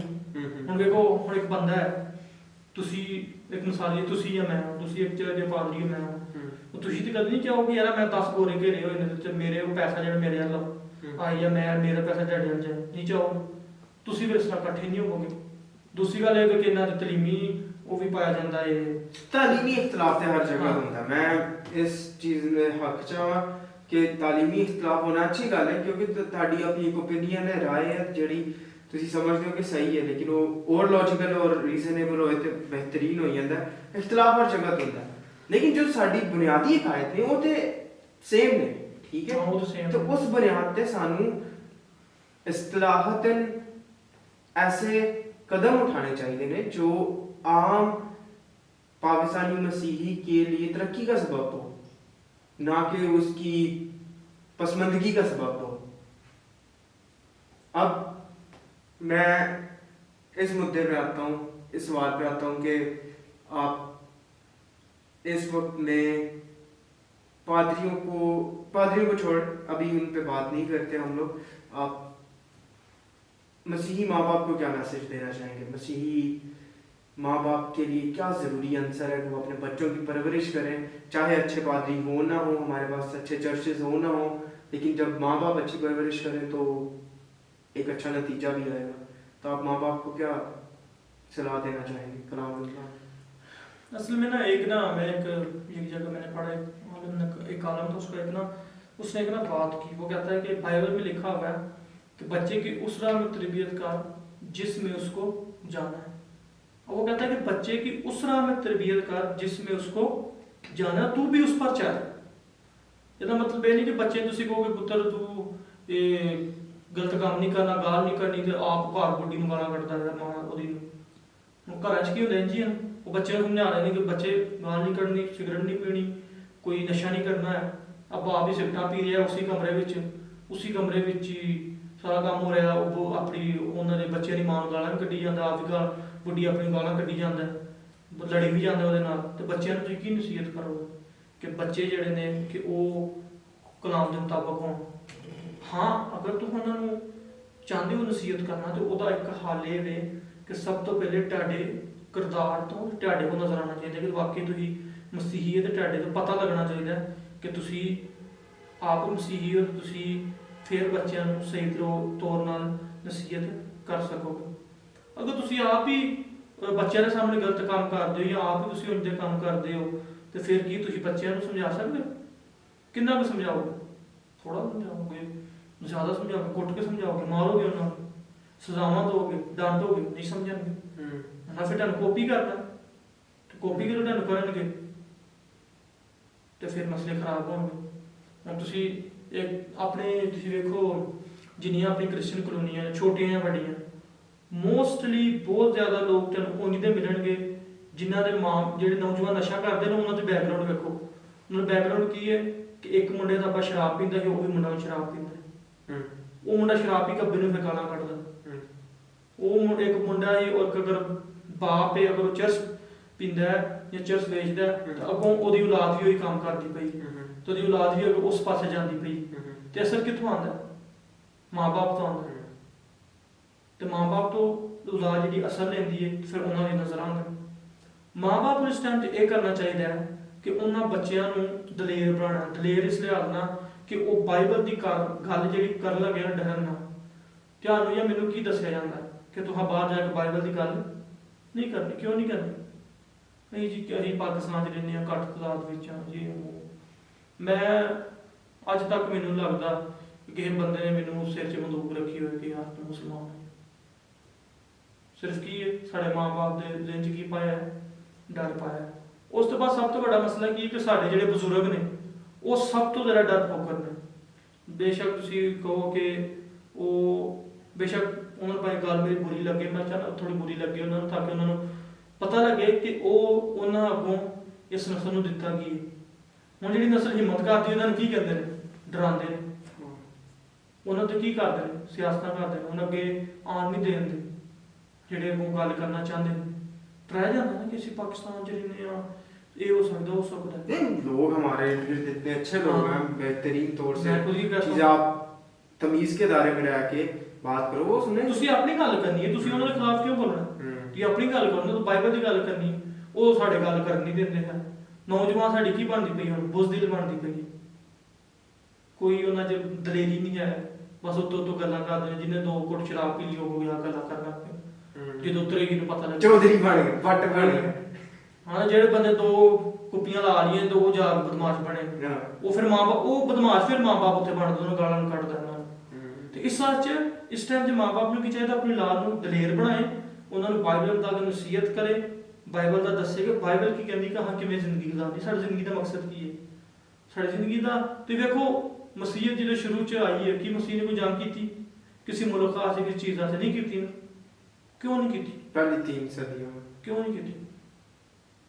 ਉਹ ਮਰਦੇ ਰਹੇ ਨੇ, ਉਹਨਾਂ ਸ਼ੇਰਾਂ ਨੂੰ ਸੁੱਟਿਆ ਗਿਆ, ਉਹਨਾਂ ਨੂੰ ਕਤਲੋ ਗਾਰਤ ਕੀਤਾ ਗਿਆ, ਉਹਨਾਂ ਔਰਤਾਂ ਨੂੰ ਉਸ ਟਾਈਮ ਮਸੀਹੀ ਜਿਹੜੇ ਉਹਨਾਂ ਨੂੰ ਨੰਗਾ ਕਰਕੇ ਉਹਨਾਂ ਸੁੱਟ ਦਿੱਤਾ ਤੇ ਤੇਲ ਦੇ ਕੜਾਹਾਂ ਵਿੱਚ। ਸਵਾਲ ਇਹ ਵੀ ਕਿਉਂ ਉਹਨਾਂ ਇਸ ਤਰ੍ਹਾਂ ਨਹੀਂ ਕੀਤਾ? ਉਹ ਦਲੇਰ ਸਨ, ਉਹਨਾਂ ਦਾ ਮਕਸਦ ਦੁਨੀਆ ਨੂੰ ਫਤਹ ਕਰਨਾ ਨਹੀਂ ਸੀ, ਉਹਨਾਂ ਦਾ ਮਕਸਦ ਇਹ ਸੀ ਕਿ ਲੋਕਾਂ ਨੂੰ ਮਸੀਹ ਦੀ ਖੁਸ਼ਖਬਰੀ ਸੁਣਾਈ ਜਾਏ ਤੇ ਲੋਕ ਮਸੀਹ ਨੂੰ ਜਾਣਨ ਤੇ ਆਪਣੀ ਜ਼ਿੰਦਗੀ ਮਸੀਹ ਦੇ ਅੰਦਰ ਗੁਜ਼ਾਰ ਕੇ ਤੇ ਉਹ ਇਸ ਦੁਨੀਆ ਤੋਂ ਚਲੇ ਗਏ। ਵੱਡੇ ਵੱਡੇ ਆਲਮ ਆਏ ਨੇ, ਲੋਕ ਜੌਨ ਕੈਲਵਿਨ ਜੈਸਾ ਆਇਆ ਬੰਦਾ, ਬਹੁਤ ਸਾਰੇ ਸੀਐਸ ਸਪਰਜਨ ਆਇਆ, ਉਹਨਾਂ ਨੇ ਖੁਦਾ 'ਚ ਕੰਮ ਕੀਤਾ। ਉਦੋਂ A.W. ਟੋਜ਼ਰ ਸੀ, ਬਹੁਤ ਆਲਾ ਬੰਦੇ ਤੁਸੀਂ ਵੇਖੋ ਤੁਹਾਨੂੰ ਹਿਸਟਰੀ ਵਿੱਚ ਮਿਲਣਗੇ। ਹੋਰ ਜੌਨ ਬਨੀਅਨ ਸੀ, ਬਹੁਤ ਸਾਰੀ ਸਾਡੇ ਇਰਦ ਗਿਰਦ ਕਿਤਾਬਾਂ ਨੇ ਕਿ ਉਹਨਾਂ ਦਾ ਆਲਮੀਨ ਪੜ੍ਹ ਕੇ ਵੇਖੋ। ਜਿਸ ਤਰ੍ਹਾਂ ਤੁਸੀਂ ਸ਼ੁਰੂ 'ਚ ਇੱਕ ਬੰਦੇ ਦਾ ਨਾਮ ਲਿਆ ਬਖਤ ਸਿੰਘ, ਜਿਸ ਤਰ੍ਹਾਂ ਬਰਕਤੁੱਲਾ ਸੀ, ਬਖਤ ਸਿੰਘ ਸੀ, ਇਸ ਤਰ੍ਹਾਂ ਦੇ ਲੋਕ ਸਨ, ਉਹਨਾਂ ਕੰਮ ਕੀਤਾ। ਤੇ ਇਸ ਤਰ੍ਹਾਂ ਫਿਰ ਸਾਨੂੰ ਕਿਉਂ ਡਰਨਾ ਚਾਹੀਦਾ? ਅਗਰ ਉਹਨਾਂ ਕੰਮ ਕੀਤਾ ਸਾਨੂੰ ਕਿਉਂ ਡਰਨਾ ਚਾਹੀਦਾ? ਸਵਾਲ ਹੈ ਕਿਉਂਕਿ ਹमें डराया जाता है। ਤੇ गलत है ना, साड़ी जगह ऐसी कहने ये साड़ी जगह नहीं है, सब ये हमारा मुल्क है, ये हमारी जगह है। मेरा सवाल ये आंदा है हमारे बावजूद इधर के लोग कहते ब्राउन चमड़ी है हमारी, वही ना। हुन तो ये मेरा सवाल है कि सब तो पहले कौन इथे आए सन? कौन आया? मैंने नहीं पता। कौन आए सन? हिंदू आए सन, उस बाद कौन आया? कौन आया? मसीही। कौन आया था? इसका हमारे पास तारीखी तोमा। हाँ तोमा मसीही नहीं था, वो मसीही वो इथे आया। ਕਿਹਾ ਜਾਂਦਾ ਹੈ ਕਿ ਉਹ ਟੈਕਸ ਦੇ ਵਿੱਚ ਆਇਆ, ਟੈਕਸ ਦੇ ਸ਼ਾਇਦ ਤੋਂ ਵਿਜ਼ਿਟ ਕੀਤਾ ਹੋਇਆ, ਉਹਦੇ ਉੱਥੇ ਬਣਾਇਆ ਹੋਇਆ ਉਹਨੂੰ ਜਿੱਥੇ ਬੰਦਰ ਜੀ ਹਾਂ, ਤੇ ਉੱਥੇ ਉਹ ਤਲੀਮ ਦੇ ਨਾਲ ਉੱਥੇ ਉਹਨੂੰ ਮਾਰ ਦਿੱਤਾ ਗਿਆ। ਤੇ ਅੱਜ ਵੀ ਕਬਰ ਉਹਦੀ ਉੱਥੇ ਹੀ ਹੈ। ਮਸੀਹਤ 2000 ਸਾਲ ਪਹਿਲੇ ਇੱਥੇ ਆਈ, ਠੀਕ ਹੈ। ਫਿਰ ਉਹਨਾਂ ਇੱਥੇ ਆ ਕੇ ਕੰਮ ਕੀਤਾ। ਉਸ ਤੋਂ ਬਾਅਦ ਅਸੀਂ ਕਿੰਨੀ ਦੇਰ ਅਸੀਂ ਰਹੇ ਹਾਂ। ਇਸ ਤੋਂ ਹੁਣ ਇਸ ਤੋਂ ਪਿੱਛੇ ਗੱਲ ਵੇਖੀ ਜਾਏ, ਕਈ ਹਿੰਦੂਆਂ ਵਿੱਚੋਂ ਸਾਰੀ ਜੋ इधर दूसरे मज़ाहिब के भी हैं वो भी उन्हीं से बिलोंग, उन्हीं से आए हैं। ਤੇ ਅਸੀਂ ਉਹਨਾਂ ਤੋਂ ਆਏ ਹਾਂ, ਤੇ ਫਿਰ ਇਹਦਾ ਮਤਲਬ ਕਿ ਇਹ ਜਗ੍ਹਾ ਸਾਡੀ ਹੈ। ਬੇਸ਼ੱਕ ਇਹ ਕਿਤਾਬ ਵਿੱਚ ਕੱਟ ਹਾਂ, ਲੇਕਿਨ ਜਗ੍ਹਾ ਸਾਡੀ ਹੈ। ਅਸਾਂ ਦਲੇਰ ਰਹਿਣਾ ਬਣ ਕੇ, ਅਸਾਂ ਆਪਣੀ ਔਲਾਦ ਨੂੰ ਦਲੇਰ ਬਣਾਉਣਾ ਹੈ। ਔਲਾਦ ਕਦੋਂ ਦਲੇਰ ਬਣੇਗੀ? ਜਦੋਂ ਤੁਸੀਂ ਉਹਨਾਂ ਨੂੰ ਸਿਖਾਓਗੇ, ਮਿਹਨਤ ਕਰਨਾ ਸਿਖਾਓਗੇ, ਉਹ ਪੜ੍ਹੀ ਲਿਖੀ ਹੋਏਗੀ, ਉਹਨਾਂ ਨੂੰ ਪਤਾ ਹੋਏਗਾ ਚੀਜ਼ਾਂ ਦਾ, ਫਿਰ ਜਾ ਕੇ ਉਹ ਦਲੇਰ ਬਣੇਗੀ। ਕਿ ਤੁਹਾਨੂੰ ਬਾਈਬਲ ਦਾ ਪਤਾ ਹੋਏਗਾ, ਫਿਰ ਉਹ ਦਲੇਰ ਬਣੇਗੀ। ਸਾਡੇ ਲੋਕ ਬੁੱਝਦੇ ਇਸ ਵਾਰ ਨਹੀਂ, ਕੋਈ ਬਾਈਬਲ ਦਾ ਨਹੀਂ ਪਤਾ ਹੈ ਕਿ ਅਸਾਂ ਗੱਲ ਬਾਈਬਲ ਦੀ ਲਿਖੀ ਕਿੱਥੇ। ਕੋਈ ਸਾਨੂੰ ਕੋਈ ਬਾਹਰ ਸਵਾਲ ਕਰ ਲਿਆ, ਕੋਈ ਹੁਣ ਇੱਕ ਮਿਸਾਲ ਦਿੰਦੇ ਆ ਕਿ ਹੁਣ ਬਾਹਰ ਅਗਰ ਤੁਸੀਂ ਮੈਂ ਤੁਹਾਨੂੰ ਵਾਕਿਆ ਸੁਣਨਾ। ਇੱਕ ਵਾਰੀ ਸਾਡੇ ਪਿੰਡ ਦੀ ਗੱਲ ਹੈ। ਉੱਥੇ ਨਾ ਕੁਝ ਮੁਸਲਮਾਨ ਤੇ ਕ੍ਰਿਸਚਨ ਲੜਕੇ ਹਨ ਚੇਕ ਸਕੂਲ ਦੇ ਵਿੱਚ, ਤੇ ਇੱਕ ਵਿੱਚ ਮਤਲਬ ਕਿ ਵੱਡੇ ਮੁੰਡੇ ਹੁੰਦੇ ਹਨ, ਉਹ ਕਹਿੰਦੇ ਚੱਲ ਜੀ ਤੂੰ ਸੁਣਾ ਜੀ ਆਪਣਾ ਪਾਰਾ। ਉਹ ਪਾਰਾ ਸੁਣਾਉਣ ਲੱਗ ਪਿਆ ਮੁੰਡਾ।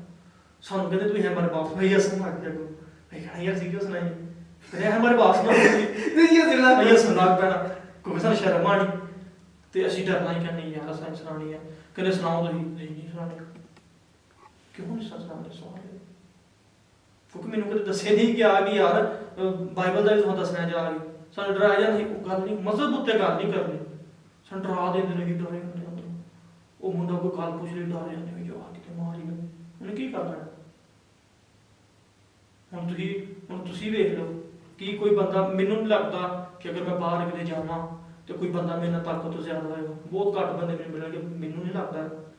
ਲੇਕਿਨ ਫਿਰ ਸਾਨੂੰ ਡਰਾ ਕੇ ਰੱਖਿਆ ਜਾਂਦਾ ਕਿ ਤੁਸੀਂ ਮਾਰੇ ਜਾਓਗੇ, ਕੁਝ ਵੀ ਨਹੀਂ ਹੁੰਦਾ। ਮੈਂ ਮੁਸਲਮਾਨਾਂ 'ਚ ਰਹਿਣਾ, ਮੇਰੇ ਮੁਸਲਮਾਨ ਦੋਸਤ ਨੇ, ਮੈਂ ਉਹਨਾਂ ਦਾ ਘਰ ਜਾਣਾ ਚਾਹੁੰਦਾ, ਕੁਝ ਨਹੀਂ ਕਹਿੰਦੇ। ਉਹ ਮਜ਼ਹਬ ਅਸੀਂ ਤਾਂ ਮਜ਼ਹਬ ਦੀ ਗੱਲ ਵੀ ਕਰੀ ਦੀ। तो आजकल हर कोई एजुकेटेड है, हर कोई गल करना पसंद करता है, जानना पसंद करता है। ਤੇ ਦੱਸੋ ਉਹਨਾਂ ਨੂੰ, ਤੁਸੀਂ ਅਸਲ 'ਚ ਕਿਸੇ ਦੇ ਖਿਲਾਫ ਨਹੀਂ ਬੋਲਣਾ, ਤੁਸੀਂ ਆਪਣੀ ਗੱਲ ਪਹੁੰਚਾਣੀ ਹੈ ਕਿ ਅਸੀਂ ਇਹ ਮੰਨਦੇ ਹਾਂ। ਫਿਰ ਉਹਨਾਂ ਨੂੰ ਪੁੱਛੋ ਤੁਸੀਂ ਕੀ ਮੰਨਦੇ ਹੋ, ਗੱਲ ਖਤਮ। ਤੇ ਤੁਸੀਂ ਆਪਣੀ ਗੱਲ ਪਹੁੰਚਾਓ। ਲੇਕਿਨ ਇਹ ਜਿਹੜਾ ਕੰਮ ਇਹਨੇ ਕੀਤਾ ਨਾ ਪੁਰਾਣੇ ਸਾਡੇ ਲੋਕਾਂ ਨੇ, ਕਿ ਮਾਂ-ਬਾਪ ਨੇ ਡਰਾ ਦਿੱਤਾ ਔਲਾਦ ਨੂੰ, ਇਹ ਬੜਾ ਗਲਤ ਕੰਮ ਕੀਤਾ। ਇਹ ਮਰਦ ਨਹੀਂ ਹੈ, ਮਸੀਹੀ ਮਰਦ ਇਹਨਾਂ ਨੂੰ ਮੈਂ ਨਹੀਂ ਮੰਨਦਾ। ਮੈਂ ਮੰਨਦਾ ਕਿ ਇਹ ਬੁਜ਼ਦਿਲ ਲੋਕ ਸਨ। ਇਹ ਸਾਡੀ ਸੋਸਾਇਟੀ ਦਾ ਇੱਕ ਜਿਹੜੇ ਬਾਈਬਲ ਦੇ ਜਿਹੜੇ ਮਸੀਹੀ सोसाइटी का एक बोझ है मेरे लिए साथ दोस्ती करते हैं, हर कोई करता है, तो वो लोग समझते हैं कि ये लोग हर वक्त बाइबल में ही घुसे रहते हैं। तो ऐसा नहीं है, हम लोग पढ़ाई को भी अहमियत देते हैं और पढ़ाई को भी हम लोग जानते हैं कि उसके बगैर भी दुनिया में सर्वाइव करना मुश्किल है। अगर आप बेहतरीन या बेहतर ज़िंदगी गुजारने की ख्वाहिशमंद हैं तो पढ़ाई ज़रूरी है। तो हम लोग पढ़ाई से कभी भी डिस्करेज नहीं करते, लेकिन हम इस बात पर इनकरेज ज़रूर करते हैं और ज़्यादा करते हैं कि बाइबल पढ़ें, बाइबल को जानें, मसीही किरदार अपनाएं, मसीहत की पहचान में बढ़ें ताकि खुदा का जलाल बढ़े। और आखिर में नहीं अगर एक गल की जाए ये अब जो होगा ना, अब आपने आखिर में ठीक है कुछ पॉइंट्स हैं तो आप उसमें अपनी बात पहुंचाएं और इसके बाद हम जो ये बात करते हैं ना 24 घंटे बाइबल पढ़ लेते हैं तो मैं कहना ही फिर सही करने फिर बाइबल के मुताबिक करने हवाला में देना जिथे यीशु मसीह ने आखिया जी सब तो बड़ा हुक्म की है खुदा ने अपने खुदा से अपने सारे दिल, अपनी सारी जान और अपनी सारी ताकत से मोहब्बत रख। ਇਹਨੂੰ ਪੁਰਾਣੇ ਨਾਮੇ 'ਚ ਪੜੋ ਉੱਥੇ ਕੀ ਲਿਖਿਆ ਉੱਥੇ ਲਿਖਿਆ ਕਿ ਪੂਰੇ ਦਿਲ ਪੂਰੀ ਅਕਲ ਤੇ ਪੂਰੀ ਜਾਨ ਤੇ ਪੂਰੀ ਤਾਕਤ ਨਾਲ ਖੁਦਾਵੰਦ ਆਪਣੇ ਖੁਦਾ ਨੇ ਕੀ ਰੱਖ ਮੁਹੱਬਤ ਫਿਰ ਅੱਗੇ ਕੀ ਕਹਿੰਦੇ ਅੱਗੇ ਕਹਿੰਦਾ ਕਿ ਉਹਦੇ ਜਿਹੜੇ ਹੁਕਮ ਨੇ ਉਹ ਦਰਵਾਜ਼ਿਆਂ ਉੱਤੇ ਲਿਖ ਲਾ ਆਂਦੇ ਜਾਂਦਿਆਂ ਨੂੰ ਪੜ ਡੋਰੀ ਦੇ ਮੰਦਰ ਇੱਥੇ ਬਣ ਲਾ ਤਾਂ ਕਿ ਤੈਨੂੰ ਯਾਦ ਰਹਿਣ 24 ਘੰਟੇ ਆਪਸ 'ਚ ਮਿਲੋ ਦੀ ਗੱਲਬਾਤ ਕਰੋ ਤੇ ਉਹ ਤੇ 24 ਘੰਟੇ ਖੁਦਾ ਦੇ ਕਲਾਮ ਦੇ ਵਿੱਚ ਰਹਿਣ ਨੂੰ ਕਹਿੰਦਾ ਪਿਆ ਤੇ ਇਹੀ ਕਹਿੰਦਾ 24 ਘੰਟੇ ਨਹੀਂ ਰਹਿਣਾ ਹੈ। ਅਗਰ ਤੁਸੀਂ ਮੈਨੂੰ ਪੁੱਛੋ ਤੇ ਮੈਂ ਤੇ ਨਾਲ ਪੰਜਾਬੀ ਯੂਨੀਵਰਸਿਟੀ ਵਿੱਚ ਮੇਰਾ ਐਡਮਿਸ਼ਨ ਵੀ ਹੋਇਆ ਮੈਂ ਉੱਥੇ ਪੜ੍ਹਦਾ ਵੀ ਹਾਂ ਨਾਲ ਮੈਂ ਬਾਈਬਲ ਦਾ ਵੀ ਪੜ੍ਹਨਾ ਨਾਲ ਫਿਰ ਮੈਂ ਐਕਸਟਰਾ ਕਿਤਾਬਾਂ ਵੀ ਪੜ੍ਹਨਾ ਉਹਨਾਂ ਐਕਸਟਰਾ ਕਿਤਾਬਾਂ ਤੋਂ ਇਲਾਵਾ ਫਿਰ ਮੈਂ ਹੋਰ ਐਕਸਟਰਾ ਕਿਤਾਬਾਂ ਪੜ੍ਹਨਾ ਉਰਦੂ ਦੀਆਂ ਜਿਵੇਂ ਸਾਡੇ ਬਹੁਤ ਸਾਰੇ ਸ਼ਾਇਰ ਨੇ ਪੁਰਾਣੇ ਨਵੇਂ ਜਿਹੜੇ ਨਵੇਂ ਪੁਰਾਣੇ ਜਿਵੇਂ ਫੇਜ਼ ਅਹਿਮਦ ਫੇਜ਼ ਹੋ ਗਿਆ ਜੋਨ ਏਲੀਆ ਹੋ ਗਿਆ ਉਹਨਾਂ ਨੂੰ ਕਿਉਂ ਮੈਂ ਪੜ੍ਹਨਾ ਸਵਾਲ ਇਹ ਉਹਨਾਂ ਦੀ ਸ਼ਾਇਰੀ ਲਿਖਿਆ ਦੇ ਵਿੱਚ ਕੁਝ ਐਸੇ ਲਫ਼ਾਜ਼ ਨੇ ਉਰਦੂ ਦੇ ਉਹ ਜਿਹੜੇ ਸਾਡੇ ਕੰਮ ਆਉਂਦੇ ਨੇ ਉਹਨਾਂ ਦਾ ਸਾਨੂੰ ਮਸਲਾ ਪਤਾ ਲੱਗਦਾ ਕਿ ਜੇ ਲਿਖਣ ਲੱਗਾਂਗੇ ਜਾਂ ਜਿਹੜੇ ਰਾਈਟਿੰਗ ਕਰਦੇ ਨੇ ਫਿਰ ਉਹਨਾਂ 'ਚ ਬੜੇ ਨਾ ਇੱਕ ਫਾਇਦਾਮੰਦ ਹੁੰਦੀ ਹੈ ਉਹ ਚੀਜ਼ ਤੇ ਇਸ ਵਾਸਤੇ ਪੜ੍ਹਨਾ ਚਾਹੀਦਾ ਚੀਜ਼ਾਂ ਨੂੰ ਮੈਨੇਜ ਕਰਕੇ ਪੜ੍ਹੋ ਤੁਸੀਂ ਤੇ ਮੈਂ ਕਹਿੰਦਾ ਤੁਸੀਂ ਜਦੋਂ ਪੜ੍ਹਨਾ ਖੁਦਾ ਦੇ ਜਲਾਲਾ 'ਚ ਪੜ੍ਹਨਾ ਜ਼ਬਰਦਸਤ ਤੇ ਫਿਰ ਖੁਦਾ ਦੇ ਜਲਾਲਾ 'ਚ ਪੜ੍ਹੋਗੇ ਤੁਸੀਂ ਮਿਹਨਤ ਕਰੋਗੇ ਤੇ ਐਂਡ 'ਚ ਇਹ ਹੀ ਕਿ ਪਹਿਲੀ ਜਿਹੜੀ ਪੁਆਇੰਟ ਹੈ ਉਹ ਇਹ ਵੀ ਕਿ ਚਰਚ ਨੂੰ ਜਿਹੜੇ ਲੋਕ ਨੇ ਮੈਂ ਇਹ ਕਹਿਣਾ ਚਾਹੁੰਦਾ ਹਾਂ ਕਿ ਉਹ ਆਪ ਬਾਈਬਲ ਨੂੰ ਪੜ੍ਹਨ ਦੇਖੋ ਆਪ ਲੋਕਾਂ ਨੂੰ ਮਿਹਨਤ ਕਰਨੀ ਚਾਹੀਦੀ ਹੈ ਲੋਕਾਂ ਨੂੰ ਆਪ ਕੋਸ਼ਿਸ਼ ਕਰਨੀ ਹੈ ਬਾਈਬਲ ਨੂੰ ਸਿੱਖਣ ਦੀ या लोग खुद इसमें जोर मारे बाइबल पढ़ने बिल्कुल ठीक हो गया ਹੁਣ ਅਸੀਂ ਮੈਂ ਆਪ ਲੋਕਾਂ ਨੂੰ ਕਹਿਣਾ ਵਾ ਮੈਂ ਜਿੰਨੇ ਅਸੀਂ ਲੋਕ ਆ ਜਿਹੜੇ ਇੱਕ ਲੀਡਰਸ਼ਿਪ ਵਿੱਚ ਅਸੀਂ ਉਹਨਾਂ ਨੂੰ ਮੈਂ ਇਹ ਕਹਿਣਾ ਅਸੀਂ ਸਾਰੇ ਨਹੀਂ ਕਰੇ ਜਿਹਨੂੰ ਨਹੀਂ ਕਰਨੇ ਆ ਅਸੀਂ ਉਹਨਾਂ ਨੂੰ ਕਿਤਾਬਾਂ ਦੇ ਦੀਆਂ ਤੁਸੀਂ ਬਾਈਬਲ ਪੜ੍ਹੋ ਇੱਥੇ ਅੱਜ ਪੜ੍ਹੋ ਇਹ ਬਾਈਬਲ ਨੂੰ ਤੁਸੀਂ ਐਂ ਸਿੱਖੋ ਕਿਤਾਬ ਨੂੰ ਇਸ ਟੌਪਿਕ ਉੱਤੇ ਸਿੱਖੋ ਤੁਸੀਂ ਸਾਰੇ ਲੋਕਾਂ ਨੂੰ ਪਤਾ ਹੈ ਇਹ ਲੋਕਾਂ ਨੂੰ ਆਪ ਸਿਖਾਉਂਦੇ ਆ ਕਿ ਤੁਸੀਂ ਆਪ ਕਿਤਾਬਾਂ ਪੜ੍ਹੋ ਆਪ ਹੀ ਸਿਖਾਉਂਦੇ ਅਸੀਂ ਆਪ ਹੀ ਸਿੱਖਣੇ ਅਸੀਂ ਮਿਲ ਜੁਲ ਕੇ ਸਿੱਖਣਾ ਤੇ ਅੱਗੇ ਸਿਖਾਉਣਾ ਹੈ ਅਗਰ ਅਸੀਂ ਇਹ ਕਹੀਏ ਕਿ ਲੋਕਾਂ ਨੂੰ ਅਸਾਂ ਹੀ ਸਿਖਾਉਣਾ ਇਹ ਵੀ ਗਲਤ ਹੈ ਲੋਕਾਂ ਨੂੰ ਆਪ ਮਿਹਨਤ ਕਰਕੇ ਸਿੱਖਣਾ ਇੱਕ ਨਾ ਮੈਂ ਜਿਸ ਜਗ੍ਹਾ ਪੜ੍ਹਦਾ ਉੱਥੇ ਪ੍ਰੋਫੈਸਰ ਨੇ ਬੜੀ ਅੱਛੀ ਗੱਲ ਕੀਤੀ ਉਹਨੇ ਮੈਨੂੰ ਗੱਲ ਬੜੀ ਅੱਛੀ ਲੱਗੀ ਉਹ ਕਹਿੰਦਾ ਉਹਨੇ ਆਖੀ ਗੱਲ ਕਿ ਪ੍ਰੋਫੈਸਰ ਨੇ ਕਿ ਅਸੀਂ ਜਿਹੜੇ ਲੋਕ ਆ ਨਾ ਮਸੀਹੀ ਲੋਕ ਜਿਹੜੇ ਆ ਅਸੀਂ ਬੜੇ ਨੌਨ ਹਾਰਡ ਵਰਕਰ ਲੋਕ ਆ ਕਿ ਅਸੀਂ ਨੌਨ ਹਾਰਡ ਵਰਕ ਦਾ ਮਤਲਬ ਇਹ ਹੈ ਕਿ ਅਸੀਂ ਮਿਹਨਤ ਕਰਕੇ ਕੰਮ ਨਹੀਂ ਕਰਨਾ ਚਾਹੁੰਦੇ ਜਾਂ ਮਿਹਨਤ ਕਰਕੇ ਇੱਕ ਚੀਜ਼ ਨੂੰ ਸਿੱਖਣਾ ਨਹੀਂ ਚਾਹੁੰਦੇ ਸਾਨੂੰ ਇਹ ਕਿ ਬਣਾ ਬਣਾਤਾ ਨਵਾਲਾ ਸਾਡੇ ਕੋਲ ਪਾ ਦਿੱਤੇ ਜਾਏ ਅਸੀਂ ਆਪ ਇਹ ਚੀਜ਼ਾਂ ਨੂੰ ਮਿਹਨਤ ਕਰਕੇ ਚੀਜ਼ਾਂ ਨੂੰ ਰਿਸਰਚ ਕਰਕੇ ਸਿੱਖਣਾ ਨਹੀਂ ਚਾਹੁੰਦੇ ਉਹਦੀ ਵਜ੍ਹਾ ਕੀ ਹੈ ਕਿਉਂਕਿ ਸਾਨੂੰ ਸਿਖਾਇਆ ਨਹੀਂ ਗਿਆ ਹੈ ਤੇ ਇਸ ਵਾਸਤੇ ਪਾਦਰੀ ਨੂੰ ਵੀ ਸਿਖਾਉਣਾ ਹੈ ਉਹਨੂੰ ਆਪ ਹੀ ਸਿੱਖਣਾ ਤੇ ਲੋਕਾਂ ਨੂੰ ਇਹ ਕਹਿਣਾ ਕਿ ਯਾਰ ਕਿਤਾਬਾਂ ਪੜ੍ਹੋ ਬਾਈਬਲ ਨੂੰ ਪੜ੍ਹੋ ਬਾਕੀ ਜਿਹੜੀਆਂ ਚੀਜ਼ਾਂ ਨੇ ਉਹਨਾਂ ਨੂੰ ਪੜ੍ਹੋ ਤੇ ਬਾਈਬਲ ਨੂੰ ਸਿੱਖੋ ਕਿ ਲੋਕ ਆਪ ਸਿੱਖਣਗੇ ਜ਼ਿਆਦਾ ਫਾਇਦਾ ਜ਼ਬਰਦਸਤ ਇਸ ਵਾਰ ਆਪ ਲੋਕਾਂ ਨੂੰ ਸਿੱਖਣਾ ਤੇ ਮੈਂ ਅਗਰ ਪਾਦਰੀਆਂ ਦੀ ਗੱਲ ਕਰਾਂ ਤੇ ਮੈਂ ਉਹਨਾਂ ਨੂੰ ਇੱਕ ਮੈਸੇਜ ਦੇਣਾ ਚਾਹੁੰਦਾ ਕਿ ਉਹਨਾਂ ਦਾ ਜਿਹੜਾ ਕੰਮ ਹੈ ਨਾ ਉਹ ਬਹੁਤ ਵੱਡਾ ਹੈ ਅਗਰ ਇੱਕ ਡਾਕਟਰ ਹੈ ਉਹਦਾ ਕੰਮ ਇੱਕ ਜਿਸਮ ਨੂੰ ਬਚਾਉਣਾ ਲੇਕਿਨ ਤੁਹਾਡਾ ਕੰਮ ਇੱਕ ਰੂਹ ਨੂੰ ਬਚਾਉਣਾ ਜਿਹੜੀ ਕਿ ਜਿਸਮ ਤੋਂ ਨਿਕਲਣ ਤੋਂ ਬਾਅਦ ਵੀ ਰਹਿੰਦੀ ਤੁਹਾਨੂੰ ਉਹਨੂੰ ਬਚਾਉਣਾ ਤੇ ਮੈਂ ਤੁਹਾਨੂੰ ਇਹ ਕਹਿੰਦਾ ਕਿ ਤੁਸੀਂ ਮਿਹਨਤ ਕਰੋ ਆਪ ਕਲਾਮ ਨੂੰ ਬਿਹਤਰ ਤੌਰ 'ਚ ਸਿੱਖੋ ਜਿਹੜੇ ਤੁਹਾਡੇ ਇਖਤਲਾਫ ਨੇ ਉਹਨਾਂ ਨੂੰ ਨਫ਼ਰਤ ਦਾ ਬਾਇਸ ਨਾ ਬਣਾਓ ਬਲਕਿ ਉਹਨਾਂ ਨੂੰ ਮੁਹੱਬਤ ਵਿੱਚ ਕਾਇਲ ਕਰੋ ਅਗਰ ਤੁਹਾਡਾ ਕੋਈ ਇਖਤਲਾਫ ਰੱਖਦਾ ਤਾਂ ਅੱਛੀ ਗੱਲ ਹੈ ਖੁਸ਼ ਹੋਵੋ ਕਿਉਂ ਤੁਸੀਂ ਉਹਦੇ ਨਾਲ ਗੱਲਬਾਤ ਕਰੋਗੇ ਬਹਿਸ ਕਰੋਗੇ ਉਹਦੇ ਨਾਲ ਡਿਬੇਟ ਤੁਸੀਂ ਕਰੋਗੇ ਤੁਹਾਨੂੰ ਉਹ ਤੋਂ ਸਿੱਖਣ ਨੂੰ ਮਿਲੇਗਾ ਤੁਸੀਂ ਉਹਨੂੰ ਸਿੱਖ ਸਕਦੇ ਹੋ ਸਿਖਾ ਸਕਦੇ ਹੋ ਇੱਕ ਦੂਜੇ ਨੂੰ ਸਿੱਖਣ ਨੂੰ ਮਿਲਦਾ ਇਸ ਤਰ੍ਹਾਂ ਸਾਨੂੰ ਜੇ ਨਫ਼ਰਤ ਰੱਖ ਕੇ ਬਹਿ ਜਾਈਏ ਫਿਰ ਤਾਂ ਮਸਲਾ ਬਣੇਗਾ ਅਗਰ ਤੁਹਾਡੇ ਕੋਈ ਆਸ-ਪਾਸ ਚਰਚ ਕੋਈ ਗੱਲ ਨਹੀਂ ਤੁਸੀਂ ਤੁਹਾਡੇ ਜਿਹੜੇ ਆਪਣੇ ਲੋਕ ਹੈ ਤੁਸੀਂ ਆਪਸ 'ਚ ਮਿਲੋ ਤੁਸੀਂ ਆਪਣੇ ਇੱਕ ਦੂਜੇ ਨੂੰ ਆਈਡੀਆਜ਼ ਸ਼ੇਅਰ ਕਰੋ ਕਿ ਅਸੀਂ ਕਿਸ ਤਰ੍ਹਾਂ ਇੱਕ ਦੂਜੇ ਨਾਲ ਕੰਮ ਕਰ ਸਕਦੇ ਹਾਂ ਜਾਂ ਮੈਂ ਕਿਸ ਤਰ੍ਹਾਂ ਕੰਮ ਕਰਦਾ ਤੁਸੀਂ ਕਿਸ ਤਰ੍ਹਾਂ ਕਰੋਗੇ ਆਈਡੀਆ ਲਓ ਤੁਸੀਂ ਕੀ ਕਰੋ ਇੱਕ ਦੂਜੇ ਨੂੰ ਸਿਖਾਓ ਇੱਕ ਉਹ ਬੜੀ ਅੱਛੀ ਗੱਲ ਸੀ ਕਿ ਅਗਰ ਕਹਿੰਦਾ ਕਿ ਇੱਕ ਦੋ ਬੰਦੇ ਕੋਲ ਅਗਰ ਇੱਕ ਆਈਡੀਆ ਨਾ ਤੁਹਾਡੇ ਕੋਲ ਇੱਕ ਆਈਡੀਆ ਮੇਰੇ ਕੋਲ ਆਈਡੀਆ ਤੁਸੀਂ ਅਗਰ ਮੈਨੂੰ ਆਪਣਾ ਆਈਡੀਆ ਸ਼ੇਅਰ ਕਰੋਗੇ ਮੇਰੇ ਕੋਲ ਦੋ ਆਈਡੀਆ ਹੋ ਜਾਣੇ ਮੈਂ ਤੁਹਾਨੂੰ ਸ਼ੇਅਰ ਕਰਾਂਗਾ ਦੋ ਆਈਡੀਆ ਹੋ ਜਾਣੇ ਹੁਣ ਦੋ ਆਈਡੀਆ ਕੀ ਕਰਨਗੇ ਬਿਹਤਰ ਕੰਮ ਕਰ ਸਕਣਗੇ ਇਸੇ ਤਰ੍ਹਾਂ ਪਾਦਰੀਆਂ ਨੂੰ ਕੀ ਕਰਨਾ ਚਾਹੀਦਾ ਕਿ ਇੱਕ ਦੂਜੇ ਨੂੰ ਇਨਕਰੇਜ ਕਰਨ ਜਿਹੜੀ ਉਹਨਾਂ ਲੋਕ ਤੁਹਾਨੂੰ ਸਿਖਾਉਂਦੇ ਪਏ ਨੇ, ਜਿਹੜੀ ਕਲੀਸਿਆ ਇੱਕ ਦੂਜੇ ਨੂੰ ਦੱਸਣ ਤਾਂ ਕਿ ਬਿਹਤਰ ਤੌਰ 'ਚ ਸਿਖਾ ਸਕਣ। ਲੋਕਾਂ ਨੂੰ ਆਪ ਮਿਹਨਤ ਕਰਨੀ ਹੈ, ਬਾਈਬਲ ਪੜ੍ਹਨੀ ਹੈ ਤੇ ਬਹੁਤ ਸਾਰੀਆਂ ਗੱਲਾਂ ਨੇ ਹੋਰ ਕਰਨਾ ਉਸੇ, ਤੇ ਮੈਨੂੰ ਲੱਗਦਾ कि लेकिन टाइम की कमी की वजह से आप हम एंड करेंगे। और शुक्रिया, आपसे बात शुक्रिया, करके thank you। बहुत बेहतर लगा। आखिर में यही मैसेज है कि आप इसको ज़रूर सुनिए और चैनल को सब्सक्राइब कीजिए, शेयर कीजिए, हो सके तो लाइक भी ज़रूर कीजिए। और अगर किसी चीज़ में हमें बेहतरी की ज़रूरत है तो ज़रूर कमेंट्स में अपनी राय का इजहार कीजिए ताकि हम उस पर भी काम कर सकें। शुक्रिया।